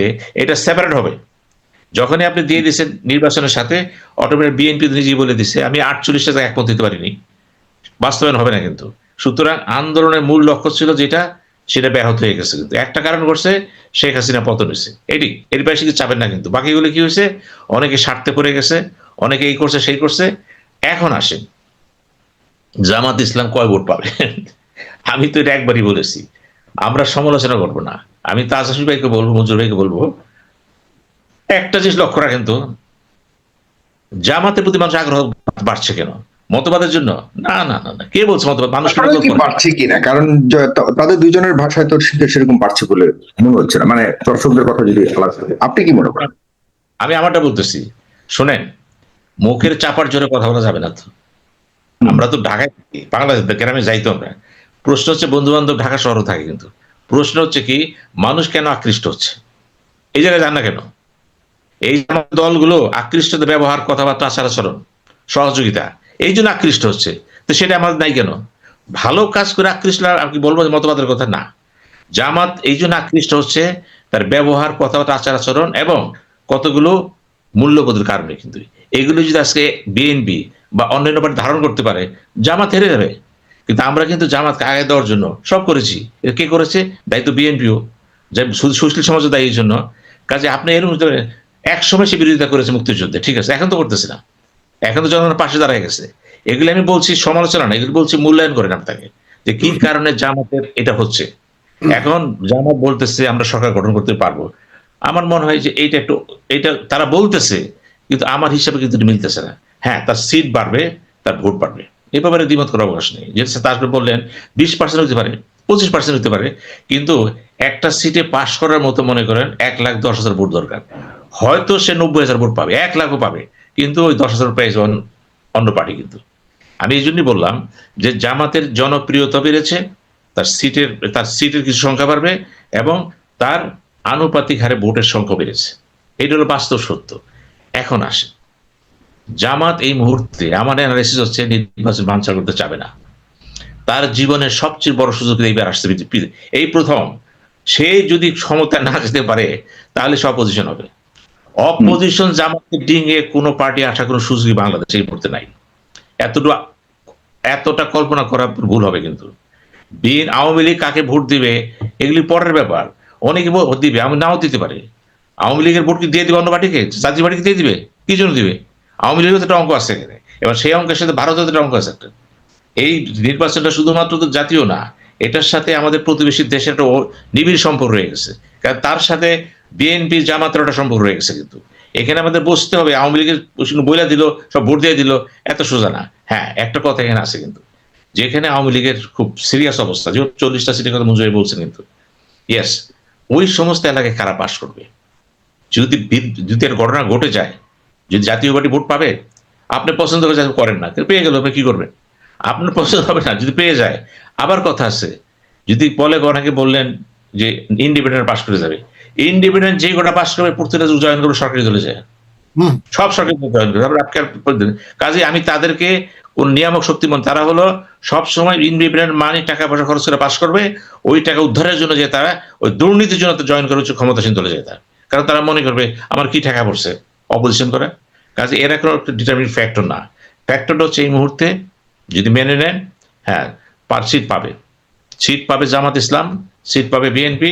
জাতীয় পার্টি যেহেতু অতীতের কিছু সিট তার ছিল, হয়তো কোনো কোনো জায়গায় সে ভালো করতে পারে। আমি এটা বলবো না সে মিরাকল কিছু করবে, অসম্ভব, কেমনে করবে, সে কোথা থেকে করবে। ইভেন জিএম কাদেরের সিটটাও কিন্তু খুবই বলতে পারেন চ্যালেঞ্জের মধ্যে আছে। রংপুরে 2-3টা সিট তার পাবে, সে এটা বোঝা যাচ্ছে, সে অন্যান্য জায়গায় পেতে পারে। সিলেটে শাকের মতো অবস্থা তার নাই কিন্তু, কারণ জাতীয় পার্টি যেগুলি পকেটগুলো যদি আছে সেইভাবে নাই কিন্তু, এটা মেনে নেন না কেন। আবার জামাত ইসলামের যে পকেট অতীতে ছিল সেগুলি কিন্তু রূপান্তর হচ্ছে। এবার আসেন তো ঢাকার 17-তে কে দাঁড়াইছে? জামাতের আমির। উনি কেন এখানে দাঁড়ালে? উনি কি ফেল করবেন? আপনার কি তাই মনে হয়? উনি ফেল করলে কি দাঁড়াবেন? অঙ্ক কষ্ট থাকেন কিন্তু। এই যে সাইফুল আজমকে দিয়েছে ঢাকা 12-তে, যেখানে সে নীরবকে দিলে কিন্তু পাশ করে যেত, দিলেন জোটে যে কি করলেন এমন কাউকে দিলেন যাকে চিনি না মানুষ। আবার তার প্রতীক তো গেছে সব এখানে। কিছু কিছু ঢাকার বুকের কথা বলতেছি, এই যে ঢাকার বুকে মোহাম্মদপুর সিটটা কাকে দিয়েছেন? ববি হাজ্জাজকে। ওখানে কে দাঁড়াইছে? মামুনুল হক। অসম্ভব, ওটা তার ঘাঁটি। আমি তো মোহাম্মদপুরের লোকজনের সাথে কথা বলি, আমরা তো যাই এখানে, মানুষের যে অনুভূতি কোনটা, মামুনুল হক তো ফেল করতে যাবে না তো। তাহলে কেন আপনি ববি হাজ্জাজকে বিএনপিতে জয়েন করেন? বিএনপির লোক ছিল এখানে, এমন লোক ছিল ফাইট হইতো কিন্তু। এখন তো ফাইট নাও হতে পারে। আমি 3টা জায়গার কথা বললাম আপনাকে, হবে। ইভেন গুলশানে যেখানে তারেক যে দাঁড়াইছেন, গুলশানে এখন বলা হচ্ছে সমস্ত বস্তিগুলোর মধ্যে, ঢাকা সিটির বস্তিগুলো তাদের কথা বলে। এই মোহাম্মদপুর বস্তি আছে, কার কথা বলে, কেন বলে? জামাত ইসলাম ইতিমধ্যে এই বস্তিতে এত কাজ করেছে, এত অনুদান তারা দিচ্ছে, সাহায্য সহযোগ করছে, মানুষ তো মানে মোটা সাহায্য support দিয়ে দিয়েছে। আপনি এইগুলি তো আপনার ক্যালকুলেশন করতে হবে, করতে হবে কিন্তু। তো এই সমস্ত জিনিসগুলো কিন্তু মনে রাখতে হবে। ঢাকা 3টা সিটের কথা বাদ দিলাম সব, আমি 3টা সিট জামাতের আমির কিন্তু ফেল করার জন্য দাঁড়ায় নেই। তাহলে কেন দাঁড়াইলো? কিসের গভীরে যান না কেন, প্রশ্ন ওঠে না। মামুনুল হক কিন্তু ফেল করার জন্য দাঁড়ায় নেই। এগুলি বুঝতে হবে কিন্তু। ধানমন্ডি 10, আমি ধরে ধরে বলতেছি এগুলি। আমি যেহেতু প্রত্যেকটা জায়গায় যাই, না, মামুনুল হক তো বিএনপির পক্ষ থেকেই তাকে আমি ইচ্ছা করে ঘুরি না। না, জামাত এখন জামাত থেকে, আচ্ছা আচ্ছা, হ্যাঁ। ববি হাজ্জাজ, আর ববি হাজ্জাজ সম্পর্ক ভালো ছেলে, বুঝে ভালো লেখাপড়া করছে, কিন্তু ওখানে কিন্তু বিএনপিতে দ্বিধা বিভক্তি আছে কিন্তু। ওখানে কিন্তু সমাজ ছেড়ে দিবে না, স্থানীয় লোক যারা আছে দিবে না, কিন্তু ওইখানে আবার মামুন হকের একটা বিরাট বেজ আছে কিন্তু সেখানে। তো এই ক্যালকুলেশন গুলো কিন্তু যে কোনো ভাবেও হয়তো পারেন নাই, কেন? জোটের কারণে পারেন। বিএনপির বিপদে পড়ছিল, জামাতও বিপদে পড়ছিল কিন্তু। আমি 3টা সিটের দৃষ্টি বলতেছি, আপনি তাকায় দেখেন এখানে কি হয়। এরা কেউ কিন্তু ফেল করার জন্য দাঁড়ায়নি। জামাতের আমির ফেল করবে এটা বললেন না, অঙ্ক সেখানে আছে অনেক কিন্তু। এই সমস্ত নিয়ে বলা যায় কে পাস ফেল করে আমি জানি না। কিন্তু আমি যেটা বলতে চাচ্ছি যে আসলে নির্বাচনটা কতটা সুষ্ঠু হবে বলে মনে করেন আপনি? আপনি প্রথমেই বলেছেন সবচেয়ে নিকৃষ্ট নির্বাচন হবে ইতিহাসের, যেটি প্রধান উপদেষ্টা বলেছে, সেটির আসলে বাস্তবতা আপনি দেখেন। এটি হবে কেন? এটা কি মানে গন্ডগোল হবে, দখল হবে, আগের মতো এরকম মুখোমুখি সাংঘর্ষিক একটা অবস্থা হবে, এই টাইপের কোনো কিছু আশঙ্কা করছেন? ইতিহাসে সবচেয়ে বড় বিপদ হচ্ছে, ইতিহাসে বললাম, এমন একটা নির্বাচন হচ্ছে যখন প্রচুর পরিমাণ অস্ত্র বাইরে রয়ে গেছে। এমন একটা যেখানে মানুষ খুন করতে পারে, অ্যাবডাকশন করতে পারে, কিডন্যাপ করতে পারে, প্রচুর আশেপাশে রয়ে গেছে কিন্তু। এমন একটা সময় যেখানে পুলিশ বাহিনী খুব মন দিয়ে কাজ করতেছে না। 2-4 জন করে বড় কথা না। এই যে ঢাকার বুকে যে পুলিশ বাহিনী রয়ে গেছে, সবাই না, 2-4 জন খুব হিস্টোরিক কাজ করতেছে, সবাই না। সবার কথা একটি, দেখি না কি হয়। এই যে দেখি না কি হয়, ভাই আমরা তো ডেইলি মিশতেছি এদের সাথে, কারণ বলতে কি হবে, বুঝতে কি হবে এখানে। এবং পুলিশ অফিসারও বলতেছে যে আমরা তো কনফিউজ, জামাত আগায় যাচ্ছে, জামাত আগায় যাচ্ছে, কথা যখন প্রশাসন লোকজন বলা শুরু করছে, তো এটা তো ইম্প্যাক্ট হবে এটা। এবং দেখেন একটা উদাহরণ দিয়ে আপনাকে বলি, আমাকে এক ভদ্রলোক ফোন দিলেন, উনি বিএনপি করেন কিন্তু, নতুন জয়েন করছে বিএনপিতে, খুব ভালো ব্যবসায়ী, হাজার কোটি টাকার মালিক। ফোন করে বললো ভাই অবস্থা খারাপ। আমি কি হয়েছে? বললো ভাই আমার এলাকাতে ফোন করছে আমার ওয়াইফকে, আমার বাড়ির কেয়ারটেকার বউ, কেন? তো উনি বলছে যে আপা মাফ করে দিয়ে এবার ভোটটা কিন্তু বিএনপি দিতে পারবো না। তার স্বামী ধারণা কথা আছে, কেন? আমাদের আখেরাত আছে না, দেখেন আখেরাত আছে না। তো জামাত যেখানে যেখানে প্রয়োজন ধর্ম চর্চা করছে, কেন করছে? প্রমাণ করছে। আমাকে দেখেন আমি কেমন, আমি যদি খারাপ হই ধর্ম খারাপ হবে কেন? আপনি কৌশলটা দেখেন না কেন? এই কৌশলগুলির সাথে কিন্তু ওয়েস্টার্ন ফিলসফি বিশ্বাসী ডেমোক্রেট যারা আছে, তথাকথিত ডেমোক্রেট বিশ্বাস করে, তারা কিন্তু আগাইতে পারে নাই। তারা প্রমাণ করতে পারে নাই আমি একজন মানুষ, আমি একজন মানুষ। জামাত প্রমাণ করতেছে আমি একজন মানুষ। এখানে যান, সমালোচনা করলে হবে না তো, আপনাকে দেখতে হবে যে লোকটাকে। আজকে মঞ্জুর ভাই নিজেও কিন্তু একটা প্রতিবাদী লোক, কিন্তু ভালো তো, আপনাকে আমি ভালো মনে করি, কিন্তু আপনি ভালো বলেই তো আপনি রয়েছেন। আমি দেখবো আপনি কোন দল, বড় কথা না তো, আমি হাসিবেকে বলবো আপনি আন্তর্জাতিক মানসম্পন্ন একজন পণ্ডিত, আপনার কথাবার্তার উচ্চ মানে, সবাই বোঝে না, যারা বোঝে তারা রিয়েলাইজ করে। আপনার অবস্থান তো জনগণের মধ্যে ব্যাপ্তি হবে না। আপনাকে আমরা বুঝবো, আমরা শ্রদ্ধা করবো, সালাম দেবো আপনাকে, কেন? আপনার কথা থেকে আমরা শিখতে পারি।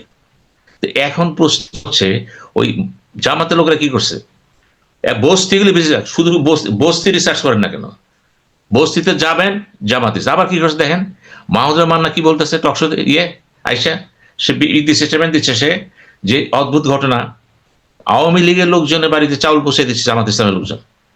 আওয়ামী লীগের যারা বিধ্বস্ত, যারা পালায় গেছে, পয়সা নেই, তাদের বাড়িতে চাল দিচ্ছে জামাত ইসলাম। এখন মানুষের যে ব্যক্তিগত অনুভূতি, উপকারের যে রিটার্ন, এখানে মতবাদ থাকে না, দল থাকে না, কিন্তু কাজে ভোটটা কই যাবে না যাবে বোঝা মুশকিল। তবে সর্ববৃহৎ জিনিস হলো ফরিদপুর বেল্টে, রাজবাড়ী বেল্টে কি হয়, ওই বেল্টে যদি দেখা যায় আওয়ামী লীগ মানে জাতীয় পার্টি, ধরেন যদি মনে করেন জাতীয় পার্টি বা জামাত যদি সেখানে ভালো করে বুঝবেন ভোটগুলি আওয়ামী লীগের, বিএনপি ভালো করে মনে করবেন এই ভোটগুলি আওয়ামী লীগের। এইটির ব্যারোমিটার। ধন্যবাদ, আর কোনো ব্যারোমিটার নেই। ধন্যবাদ। জি, আপনাকে অনেক ধন্যবাদ। প্রিয় দর্শক, আপনারা শেয়ার করবেন অনুষ্ঠানটিকে, খুব গুরুত্বপূর্ণ আলোচনা শুনছি, আমার কাছে ভালোই লাগছে। আমরা একদম নির্বাচনের দিন কি চিত্র ধারণ করতে পারে সবকিছু মিলিয়ে তা আজকে বুঝবার চেষ্টা করছি, অনুমান করবার চেষ্টা। ডক্টর মঞ্জুর আহমেদ চৌধুরী, অনেকগুলি প্রশ্ন এসেছিল, নির্বাচনের দিন ভালো মন্দ নিয়ে কথা হচ্ছে, আপনার বিশ্লেষণ। না, আমার কাছে একটা প্রশ্ন করছিলেন একজন দর্শক যে হাদির হত্যাকারীর কার প্রয়োজনে হয়েছে, একজন কি বাপ্পি, একজন কমিশনার, কাউন্সিলর হয়েছে কিনা আমি জানি কিনা, এই বিষয়ে আমার মতবাদ। এটা আমার কোনো জানা নাই, আমার এই বিষয়টা সম্বন্ধে জানা নাই, কারা এই করছে, নানাবিধ অনেক রকমের তথ্য আসতেছে। বললাম না যে জিনিসটাকে করে দেওয়া হয়েছে, মানে কনফিউজ, ধূম্রজাল সৃষ্টি করা হয়েছে, কোনটা ধূম্রজাল কোনটা যে জাল এগুলি আমরা ঠিক বুঝতে পারতেছি না। তবে যে জিনিসটা বুঝছি, অনুধাবন করছি, সেটা হচ্ছে হাদি হত্যাকাণ্ডকে ব্যাকড্রপে নিয়ে যাওয়ার চেষ্টা হচ্ছে, এর সাথে বেশ কিছু লোকজন জড়িত আছে। সুতরাং এই হলো ওইটার উত্তর। আর আরেকটা বিষয়, আমি সিরাজ সাহেবের সাথে কিছু কিছু বিষয়ে একমত হচ্ছি এই কারণে যে বাংলাদেশে যে ইহলৌকিক যে আইনগুলি, বাংলাদেশে এখন আপনি যে অফিসেই যাবেন, যেখানেই যাবেন, সেখানেই কিন্তু আপনি দেখবেন যে দুর্নীতি, আপনার বৈষম্য, অন্যায়, অবিচার। মানুষ কিন্তু আর আইনের উপরে আস্থা নাই, মানুষ কিন্তু মানুষের উপর আর বিশ্বাস রাখতে পারতেছে না, রাজনীতিবিদদের উপরে বিশ্বাস রাখতে পারতেছে না। অনেকেই ধারণা করে যে এই মৃত্যুর পরে হয়তো আমরা একটা ভালো কিছু পাবো, এবং সেই আশাটাই দেয় জামাতের লোকেরা, তাদেরকে দেয় যে ঠিক আছে আমরা তো আমাদের সাথে থাকো, তোমরা মৃত্যুর পরে হলেও ভালো কিছু পাবা। আরেকটা বিষয় হচ্ছে জামাতের লোক চাঁদাবাজি করে না, তাদের ফান্ডিং সোর্স কি আমি জানি না, কিন্তু কোনো জায়গায় আমি শুনি না, এ কথা সত্য যে শুনি না যে জামাতের লোকরা যে টেম্পো স্ট্যান্ডে চাঁদাবাজি করতেছে, দোকানে গেছে, এ ধরনের ঘটনা ঘটে না। যার ফলে তাদের একটা ইমেজ যে ভালো হয়েছে এ বিষয়ে কোনো সন্দেহ নাই। তা না হলে তো 4টি ইউনিভার্সিটিতে তারা এই পোস্টগুলি পেত না। কিন্তু ভোট যে 80% হয়ে গেছে, কোথাও কোথাও একেবারে ব্যাপক জনপ্রিয়তা হয়েছে, কিছু কিছু পকেটে ব্যাপক জনপ্রিয়তা হতে পারে। যেমন আপনি যদি সাতক্ষীরা যান, সাতক্ষীরা 2-3টা সিট আছে, এটা কোনো অবস্থাতেই জামাতের বাইরে যাবে না। কোর্স সিট জয়পুরহাটে আপনি সুন্দরগঞ্জ যান, আপনার দিনাজপুরে সিট আছে, আপনার ওই যে কক্সবাজারে ওদের চিটাগাং 1 খুব সম্ভব, এসব জায়গা তো জামাতের স্ট্রং হোল্ড, মগবাজার এরিয়াও তো জামাতের স্ট্রং হোল্ড। কিন্তু সারা বাংলাদেশে যে এই ইলেকশনে উইন করার জন্য 50টা সিটে যথেষ্ট পরিমাণ ভোট, সেইটা তাদের নাই। তাদের যে 18টা 20টা সিট, এটা থেকে এই যে আপনার মামুনুল হকের হেফাজতে ইসলাম, তারপর ইসলামী আন্দোলন, এদের সব জায়গায় কিছু কিছু ভোট আছে, ওই ভোটগুলি যোগ হবে, যোগ হলে কিছু কিছু ক্ষেত্রে কিছু কিছু সিটে আপনার তাদের থ্রেশহোল্ডে পৌঁছে যাবে জামাতের। কিন্তু ব্যাপক যে হবে সেটা আমি ধারণা করি না। আর আরেকটা বিষয় হচ্ছে যে আমি যেটা বলছি এটা একটু মিস ইন্টারপ্রেটেড হতে পারে, যে 2008 সন পর্যন্ত ওদের ধারাবাহিক ভাবে কমছে, কিন্তু তারপরেও তো সময় গেছে প্রায় 15 বছর 18 বছর। এই সময়কালে তারা শক্তি সঞ্চয় করছে, কিন্তু যথেষ্ট পরিমাণ না যে বিএনপি কে হারাই দিতে পারে। আর একটা ওয়াইল্ড কার্ড আছে ভোটার। আপনি ধরুন যদি 12,76,00,000 ভোটার, এর ভিতরে যদি 30% ভোটারও আওয়ামী লীগের হয়, যদি 25% হয়, সেখানে কিন্তু 3-4 কোটি ভোটার, এরা যাবে কোথায়? যেটা সিদ্দিক সাহেব বলছেন ঘটনা কিন্তু সত্য। সত্য এই কারণে যে জামাতের লোকেরা কিন্তু আওয়ামী লীগের লোকের এগেনস্টে কেস করে নাই, কোনো জায়গায় কেস করে না আমার জানার মতে। হইতে পারে জামাতের লোকেরা উদ্যোগী হয়ে যে আপনার যে ঢালাও মামলা করে আওয়ামী লীগের লোকজনকে দৌড়ের উপর রাখা, তাদের কাছ থেকে চাঁদাবাজি করা, চাঁদাবাজি হয়েছে তো, কেস দিয়ে বসে টাকা দাও আমি তোমার কেস উঠাই নেব, এই জিনিসটা জামাত করে নাই। বরং তারা এক ধরনের সহমর্মিতা দেখাইছে যে তোমরা যাকে ভোট দাও তোমার বিপদের সময় আমি আছি, এরকম অনেক জায়গায় হয়েছে। সুতরাং কিছু কিছু আওয়ামী লীগের ভোট ওই এই সহমর্মিতার কারণে জামাতের এসে যেতে পারে।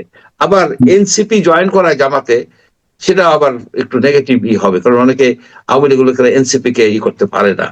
আওয়ামী লীগের ভোট কোন দিকে যাবে সেটাও কিন্তু একটা বিরাট বিষয়, যে যেখানে আপনি ধরেন যে বগুড়া বেল্টে আওয়ামী লীগের ভোট নাই বললেই চলে, একেবারেই কম, ইটস নট এ ফ্যাক্টর, যেদিকে যাও আই ডোন্ট কেয়ার। এখানে হয় বিএনপি হবে, অথবা সেখানে জাতীয় পার্টিরও কিন্তু প্রভাব আছে। আবার কোন কোন জায়গায় যেমন ধরেন আপনার এই যে ডাকব বটিয়াকাটা, সেখানে 60% ভোটার হচ্ছে সনাতন ধর্মী, তারা কি জামাতে চলে যাবে? তাদের যে ক্যান্ডিডেটই হবে সেই ক্যান্ডিডেট হবে আওয়ামী লীগের। এরকম আপনার সনাতন ধর্মাবলম্বী লোক যারা আছে তারা কিন্তু অন্য দলে যায় না, যা কিছু হোক না কেন তারা কিন্তু আওয়ামী পন্থী থাকে। এটা এগুলি সবকিছু যদি আপনি ক্যালকুলেট করেন, যে আওয়ামী লীগের কোর সিট, বিএনপির কোর সিট, আপনার জাতীয় পার্টিরও তো কোর সিট আছে 14টা, আপনার এই রংপুর 6টা, এখন 6টা নামছে, কিন্তু গেইন করবে যেহেতু ইন দ্য অ্যাবসেন্স অফ নৌকা, in the absence of Awami League candidate, এই ভোটগুলি কোনো না কোনো দিকে যাবে, তারা ঘরে বসে থাকবে না। এটা অনেকে বলে ঘরে বসে থাকবে কারা? যারা পলাতক আছে, 5%-এর মতো আওয়ামী লীগ ভোটার পলাতক আছে, তারা হয়তো এসে যাবে না ভয়তে, কিন্তু বাকিরা যাবে। বাংলাদেশের ভোটাররা ভোট নষ্ট করে না, আর যদি না যায় সেখানে কিন্তু তাদের একটা ভয় আছে যে তোমরা আমাদেরকে ভোট দাও নাই, আমরা অ্যাকশন নিব। যেমন আমি সেদিনকে শুনলাম জামাত কিংবা বিএনপি একজন ক্যান্ডিডেট হুমকি দিচ্ছে, যারা আওয়ামী লীগের ভোটার এবং যারা সনাতন ভোটার, তারা যদি আমাদেরকে ক্ষমতায় না আনো ভোট দেয়া, তাহলে কিন্তু তোমরা এখানে থাকতে পারবে না। ওপেন ডিক্লারেশন হচ্ছে, এটা জামাতের একজন বলতেছে, এবং কেউ কেউ তো অলরেডি বলা শুরু করছে সূর্য দাঁড়াইতেছে। জামাত না, বাট অন্য দল, আমি আর বলছি না। আচ্ছা যাই হোক, সে একটা দলের একজন ক্যান্ডিডেট, এই ধরনের ঔদ্ধত্যপূর্ণ বক্তব্য আসতেছে অনেক জায়গার থেকেই। সেজন্য আমি মনে করি কি যে it's not going to be cakewalk for Jamaat. এটা এই হলো রাজনৈতিক বা ভোটের সিনারিও, কিন্তু সবকিছু পাল্টাই যেতে পারে যদি ভায়োলেন্স হয়। এবং সরকারের যে দুর্বলতা, সেটা আপনি দেখেন, একটা স্ট্যাটিস্টিক্স দেই, 12,76,00,000 ভোটার, এটা আরেক জায়গায় আপনাকে বলছি তো, আরেকবার আমি রিপিট করি, যদি 80% লোক ভোট দেয়, যেটা দিতে পারে 2008 87% লোক ভোট দিচ্ছে, কাস্ট যদি হয় 80%, তাহলে 10,20,00,000 ভোটার, 10,20,00,000 ভোটার 2,44,000 বুথে ভোট দেবে। তারা ভোট দিবে, তাদের জন্য সময় হইতেছে 540 মিনিট, 9 ঘন্টা, 1 9 hour। প্রত্যেকটা ভোটার সময় পাবে 1 মিনিট 29 সেকেন্ড। এখানে দুইটা ব্যালট, একটা এমপির ব্যালট আর একটা হলো আপনার ওই ইসের ব্যালট, কি বলে, গণভোটের ব্যালট। গণভোটের ব্যালটটা পড়তে, যে ব্যালটের যে কন্টেন্টসটা এটাকে অ্যাভেলেবল করছে, অনলাইনে পাওয়া যায়, সেখানে 4টা প্রপোজিশন, 4টা প্রস্তাবনা পড়তে আপনার প্রায় 2 মিনিট লাগে, 140 ওয়ার্ড। তারপরে পড়বে না, সে তো পড়বে, এবং পড়ে শুধু দেখে যে এই 2টা প্রপোজিশন তার পছন্দ হয়েছে আর 2টা হয় নাই, সে কিসে ভোট দেবে, হ্যাঁ কিংবা না? তার উপায় কি? সে দিতে পারবে না, এবং 25% লোক তো পড়তেই পারে না। সুতরাং আমি হিসেব করে দেখছি 20-30% লোকের বেশি তারা এটা ভোট দিতে পারবে না। নর্মাল এমপি ইলেকশনে ভোটে একটা লোকের রাফলি 3 to 5 মিনিট লাগে, সেখানে আপনার ডাবল ব্যালট, তাও কি 4টা আপনার প্রপোজিশন, 4টা প্রপোজিশন পড়বে, এবং একটা প্রপোজিশনের মধ্যে আছে যে আপনি কি যে 30 দফা আছে জুলাই সনদে, সেটা মানেন কিনা। আমি এখন 30 দফা আমার জানতে হবে, আমি তো জানি না। সেই জন্য এইখানে যে একটা প্রেডিকশন একেবারে কনফিডেন্টলি আমি করতে পারি, সেটা হচ্ছে যে এই গণভোট স্পেকটাকুলারলি ফেল মারবে। গণভোটে অনেকেই ভোট দিবে না, দিতে পারবে না, সময় নাই, আর পড়তে পারে না, হ্যাঁ ভোট দিবে না ভোট দিবে।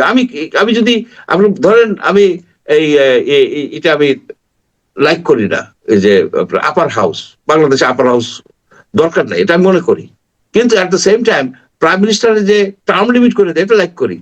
তা আমি এখন দিব হ্যাঁ বলবো না বলবো, আমার তো অপশন একটা। তো এইখানে তারা যে ছিনিমিনি খেললো, সেখানে তো আপনার একটা প্রশ্ন দিতে পারতো, বাইনারি, হ্যাঁ কিংবা না, সেখানে করে নাই।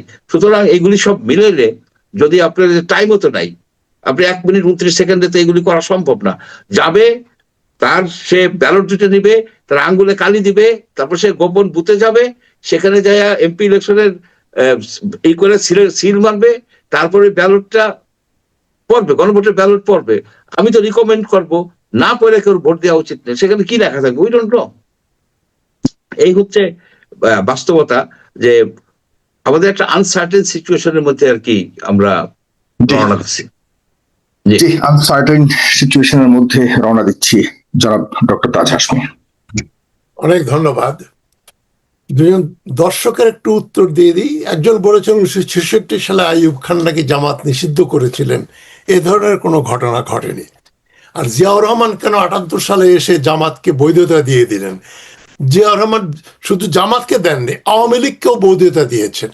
সুতরাং জিয়াউর রহমান মনে করেছিলেন উন্মুক্ত পরিবেশে আগের যত বিবাদ বেতনটা ছিল বা যত রকম মন কষাকষি ছিল সব দূর করে দিয়ে আমরা এক জাতি সমন্বিতভাবে আমরা ইলেকশন করব।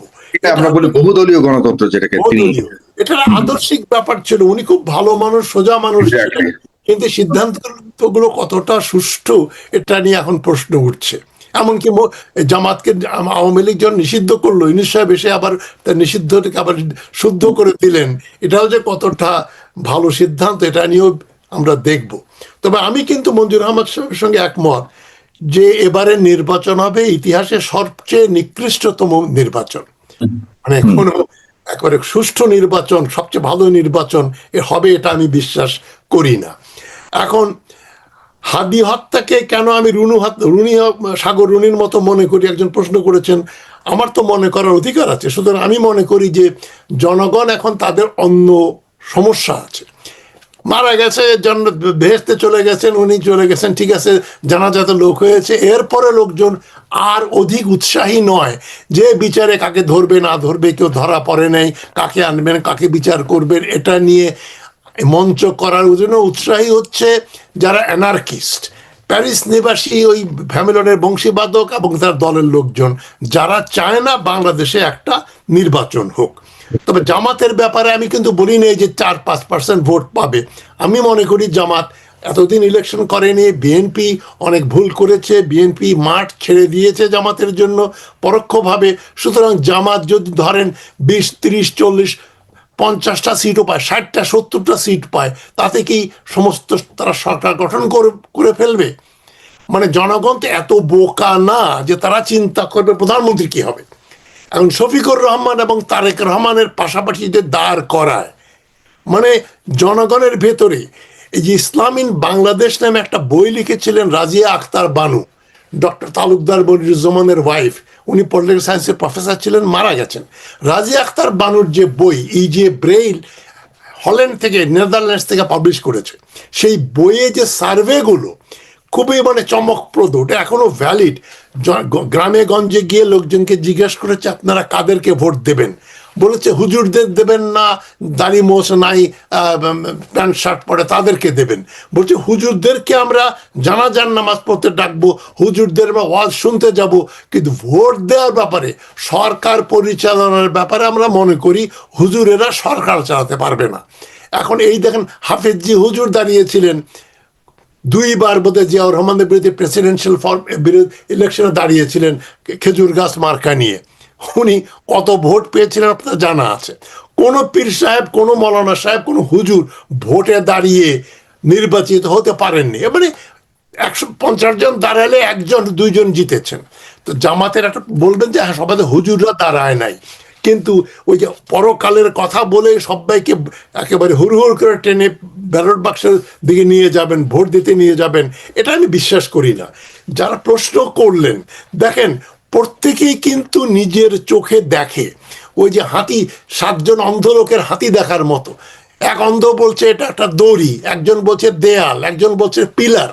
সুতরাং যাদের যে চোখ দেখার দৃষ্টি, যিনি জামাতপন্থী তিনি জামাত ছাড়া কাউকে দেখবেন না, কারণ ধর্মান্ধ এক ধরনের অন্ধত্ব রয়েছে, দল কানা। সে এটা সত্য না হলেও সে বলবে, বিএনপি সমর্থককে বলবেন, সে বলবে বিএনপি 90% সিট পাবে, জামাত সমর্থককে বলবেন, সে অন্ধ পাবে, বলবে 90% সিট পাবে। এটা তার অন্ধবিশ্বাস, আনুগত্য, ভালোবাসা। এইটা দিয়ে কোনো বিচারে এই কোন দল সরকার গঠন করবে এটার কোনো সিদ্ধান্তে আসা যায় না। 80% লোক জামাতের পক্ষে বলছে, এর চাইতে বড় মিথ্যা কথা হতে পারে না। একটা বাড়িতে হতে পারে, অমুক বাড়িতে 80 জন বা 90 জন বা 100 জন জামাতপন্থী হতে পারে, একটা বাড়িতে 100 জন বিএনপি পন্থী হতে পারে, কিন্তু একটা গ্রামে, একটা এলাকায় 80% লোক একটা লোককে ভোট দেবে, জামাত দলকে ভোট দেবে, এর চাইতে অসত্য ব্যাপার কোনো কিছু হতে পারে না। এখন আওয়ামী লীগ কোন দিকে যাবে, তাদের দোটানা। আওয়ামী লীগ তারা অ্যালার্জিক টু জামাত, জামাত তাদের চাল ডাল দিয়ে যতই সাহায্য করুক, যতই ভালো কথা বলুক, আওয়ামী লীগের এজেন্ডার ভিতরে একটা বড় এজেন্ডা হচ্ছে মুক্তিযুদ্ধের চেতনা। এই মুক্তিযুদ্ধে যারা বিশ্বাস করে, জামাত যে 71 সালে গণহত্যায় অংশগ্রহণ করেছিল, এইটা আওয়ামী লীগের জন্য একটা বিরাট ইস্যু, বিএনপির জন্য না। সুতরাং বহু আওয়ামী লীগার বাই চয়েস হয়তো কাউকে ভোট দিতেই যাবে না, এবং তারা দিলে তারা মনে করবে যে হয় বিএনপি নাহলে জাতীয় পার্টি, তারা জামাতের ব্যাপারে সন্দিহান থাকবে, দেবে না, যতই চাল ডাল দিয়ে সাহায্য করুক, যতই ভালো কথা বলুক শফিকুর রহমান সাহেব। তবে আরেকটা ব্যাপার হতে পারে যে জামাতকেও তারা দেখছে ভারতের সঙ্গে আমাদের শত্রুতা নাই, জামাতের আমির ভারতের সঙ্গে গোপন আলোচনা করেছেন, এই তথ্যগুলো আসছে। শুধু অনেকেই মনে করবে জামাত খুলনা থেকে একজন হিন্দু ভদ্রলোককে দাঁড় করিয়েছেন, যে সনাতন ধর্মীরা মনে করবে জামাত তো শুধু মুসলমানদের দল না, কিছু ভোট ওইদিকেও যেতে পারে আওয়ামী লীগ থেকে। কিন্তু নিরঙ্কুশভাবে সব আওয়ামী লীগের একদিকে ঝুঁকবে এটা হবে না। সুতরাং প্রচুর আওয়ামী ভোট বিএনপিতেও যাবে, এটা আপনি লিখে রাখেন, বিএনপিতেও যাবে, ফরিদপুরেও যাবে, অন্যত্রও যাবে। তবে যে জিনিসটা আমি শেষ করছি এটা বলে, যে কেন নিকৃষ্টতম নির্বাচন হবে, যেটা মঞ্জুর আহমদ সাহেব বলেছেন, আমি আজকে একটা এর উপরে ভিডিও করেছি। এই যে জামাত যে পোলিং স্টেশনে বসেই কোনো লাঠি বন্দুক ছাড়া জামাত যে নির্বাচনটাকে ভীষণভাবে প্রভাবিত করবে জেতার জন্য, সেদিকটা আমি আসছি। মানে 12,76,00,000 যদি ভোটার হয়, তার ভেতরে ধরেন এই যে পোলিং স্টেশনের সংখ্যা যেন মঞ্জুর আহমদ বলেছেন, আমি আজকে ওটা নিয়ে আলোচনা করেছি আমার তাজ হাশমিজ ওয়ার্ল্ড চ্যানেলে গিয়ে আপনারা দেখবেন, আমি 16 মিনিট কথা বলেছি। 2/3, 2/3 মানুষ ভোট দিতে পারবে না, কারণ যে 1 ঘন্টা 1 মিনিট 20 সেকেন্ড বা 1 মিনিট 30 সেকেন্ডের ভেতরে 2টা ব্যালট বাক্সে তারা ভোট দিতে পারবে না।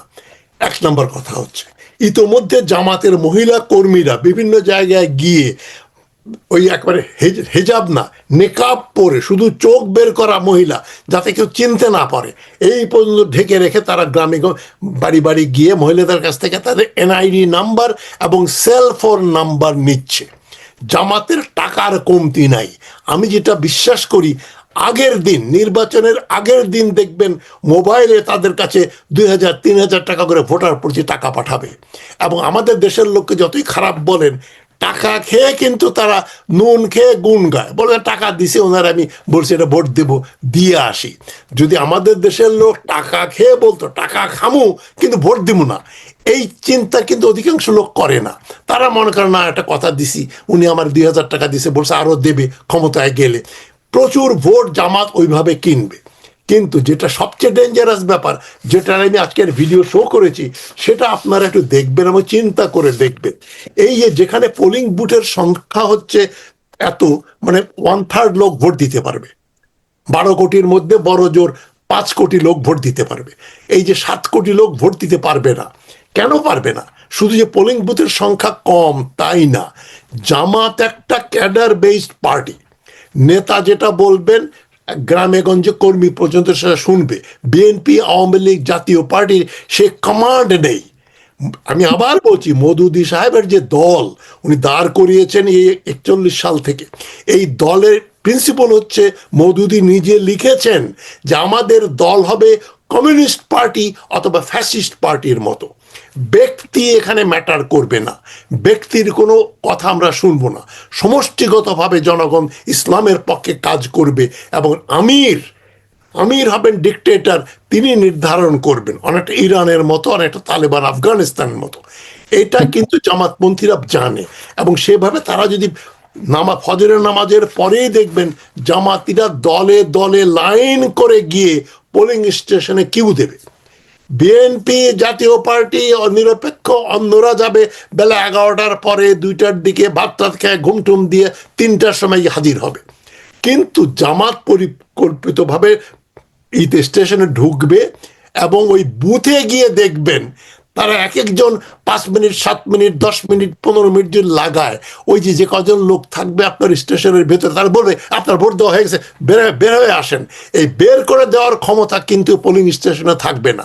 ওখানকার একজন স্কুল টিচার বা পোলিং এজেন্ট থাকবে, কয়েকজন লোক থাকবে, ভিতরে থেকেও থাকবে না। ভিতর থেকে তাদের বের করতে পারবেন না। বের না হওয়া পর্যন্ত, পোলিং বুথ খালি না হওয়া পর্যন্ত 2 নম্বর, 3 নম্বর, 4 নম্বর ভোটার ওখানে ঢুকবে না। ফলে ওখানে তারা সময় ক্ষেপণ করবে জেনে শুনে। জামাত 100% না হলেও 99% লোক ভোট দেবে। বিএনপি মানে ভোট দেওয়ার পরেও মানুষ দাঁড়িয়ে থাকতে পারবে ওখানে ভোট দিতে।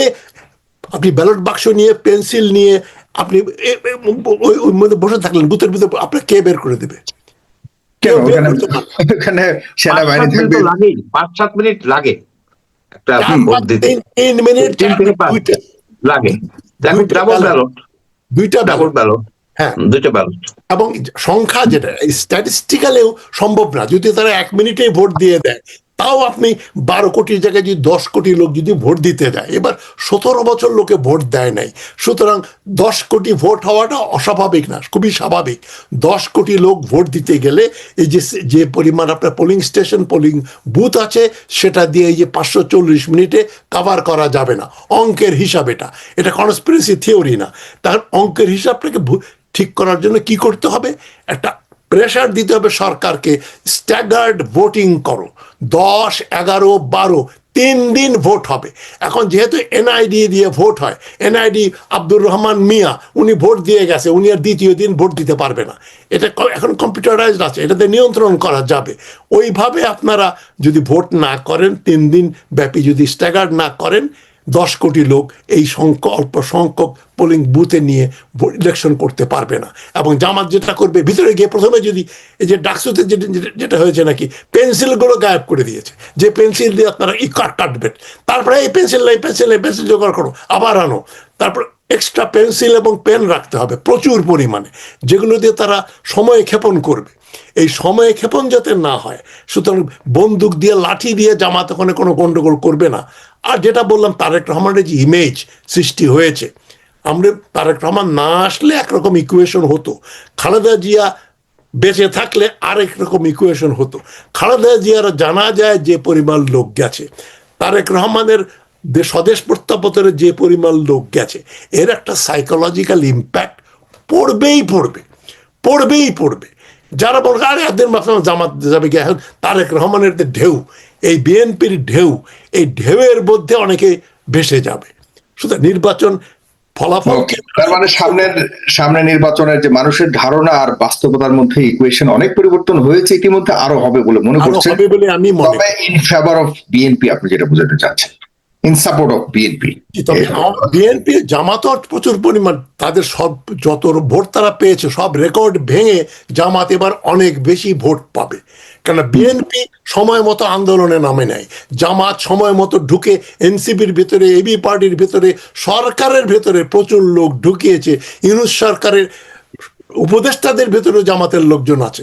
শুধু জামাত খুব সুপরিকল্পিতভাবে কাজ করেছে, তারা অনেক ভালো করবে, তবে সরকার গঠন করবে এটা আমি মনে করি না। হ্যাঁ, আপনাদের সবাইকে ধন্যবাদ। প্রিয় দর্শক, আপনারা কি তাই মনে করেন কিনা যে জামাত আসলে যতটুকু করেছে সে পর্যন্ত তারা তুলে? জি ডক্টর সিনহা। একটা মিনিট, আমি ওই তাজ হাসিবের একটা কথা উত্তর দিচ্ছি। জামাত সম্পর্কে এখনো কিন্তু আমরা 1920 সালে চিন্তা করব না। আমার জানা মতে বাস্তবতা হচ্ছে জামাত কারা করে, এখানে শিক্ষিত ছেলেরা মেয়েরা করতেছে, এখানে টুপি বেড়ে তার না তো শিক্ষিত। দেখেন তো ভালো রেজাল্ট কারা করতেছে, জামাতের কমিটি দেখেন তো কারা আছে এখানে, কাদেরকে তারা ওই কমিটিতে নিচ্ছে। কাজে জামাতের কমিটির সাথে কিন্তু আমাদের এই অন্যান্য দলের কমিটি মিলাতে পারবে না, কিন্তু সবকিছু বাসা কিন্তু এখানে। সুতরাং এই জামাত কিন্তু সেই জামাত না, বড় দাড়ি তবলি জামাত না। কিন্তু এই জামাত হচ্ছে আধুনিক শিক্ষায় শিক্ষিত জামাত। এগুলি কিন্তু কাউন্ট না করলে তো ভুল হবে আমাদের। আবার একটা কথা বলছেন মঞ্জুর ভাই, যেটা বললেন এই কথা আমিও বলছি বিভিন্ন টক শোতে, সেটা হলো প্রত্যেকটা ক্যান্ডিডেটের সময় দেওয়া হয়েছে 3 মিনিট। 3 মিনিট আমি হিসাব করছি, ম্যাক্সিমাম 7 কোটি ভোট হবে কিন্তু। অর্থাৎ এইটাও সত্য যে ইতিহাস সর্বনিকৃষ্ট ইলেকশনটা হবে এবং সবচেয়ে কম উপস্থিতি হবে কিন্তু। এবং জামাত যে কোনো একমত আমি, তারা কিন্তু এবার কৌশল নেবে ওইটাই, ভোট তারা দিবে কিন্তু সব, তাদের ভোট কিন্তু সব পাওয়া যাবে, কিন্তু অন্যদের ভোটের ব্যাপার কিন্তু গন্ডগোল হয়ে যাবে। যে জন্য বললেন এই ইলেকশন যদি 3 বারে হইতো, 3 দিনে হইতো, তাহলে একটা চিত্র পাওয়া যেত। ইলেকশনটা কিন্তু শুরুতে বিকলাঙ্গ, এই বিকলাঙ্গ নির্বাচনে বিকলাঙ্গ রেজাল্ট এটাই আসবে, এটাই। ধন্যবাদ। আমি এটি 1 মিনিট একটু বলতে পারবো? 1 মিনিট। জি। এটা হচ্ছে কি, যেখানে ইলেকশন এমপি নির্বাচনের সাথে সাথে গণভোটের হার না কিন্তু ইম্পর্টেন্ট।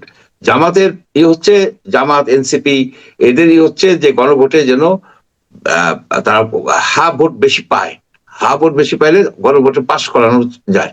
সেই জন্য তারা চেষ্টা করবে, এমন ভাবে ম্যানিপুলেশন করার চেষ্টা করবে যাতে ভোটাররা ভোট কম দিতে পারে এবং গণভোটটা যেন পাশ করায় নিতে পারে। গণভোটটা পাশ করা নিতে পারলে এইখানে বাংলাদেশের খোল নালচে একেবারে পাল্টাই দিতে পারবে এই আপনার, সেটাও কিন্তু একটা অবজেক্টিভ। এবং সেই জন্য ওইভাবেই রাখছে, কনফিউশনের সৃষ্টি করে রাখছে যে হা ভোট দিতে পারবেন না ভোট দিতে পারবেন ইন্টেনশনালি। ওরা তো সবাই হা ভোট দিয়ে দেবে। এখন হা ভোট দিয়ে যদি হা পাশ করে যায়, তাহলে বাংলাদেশের কনস্টিটিউশন বলেন, বাংলাদেশের স্ট্রাকচার বলেন, ইতিহাস বলেন, সবকিছুই কিন্তু পাল্টে যাওয়ার একটা সমূহ পসিবিলিটি সৃষ্টি হবে। Thank you. Doctor Taj Hasib, তারপরে কিছু নাই, আপনার কথার উপরেই তারা বলেছে। ধন্যবাদ আপনার 3 জনকে, অনেক ধন্যবাদ। প্রিয় দর্শক, ভালো থাকবেন, দেখা হবে আবার পরবর্তী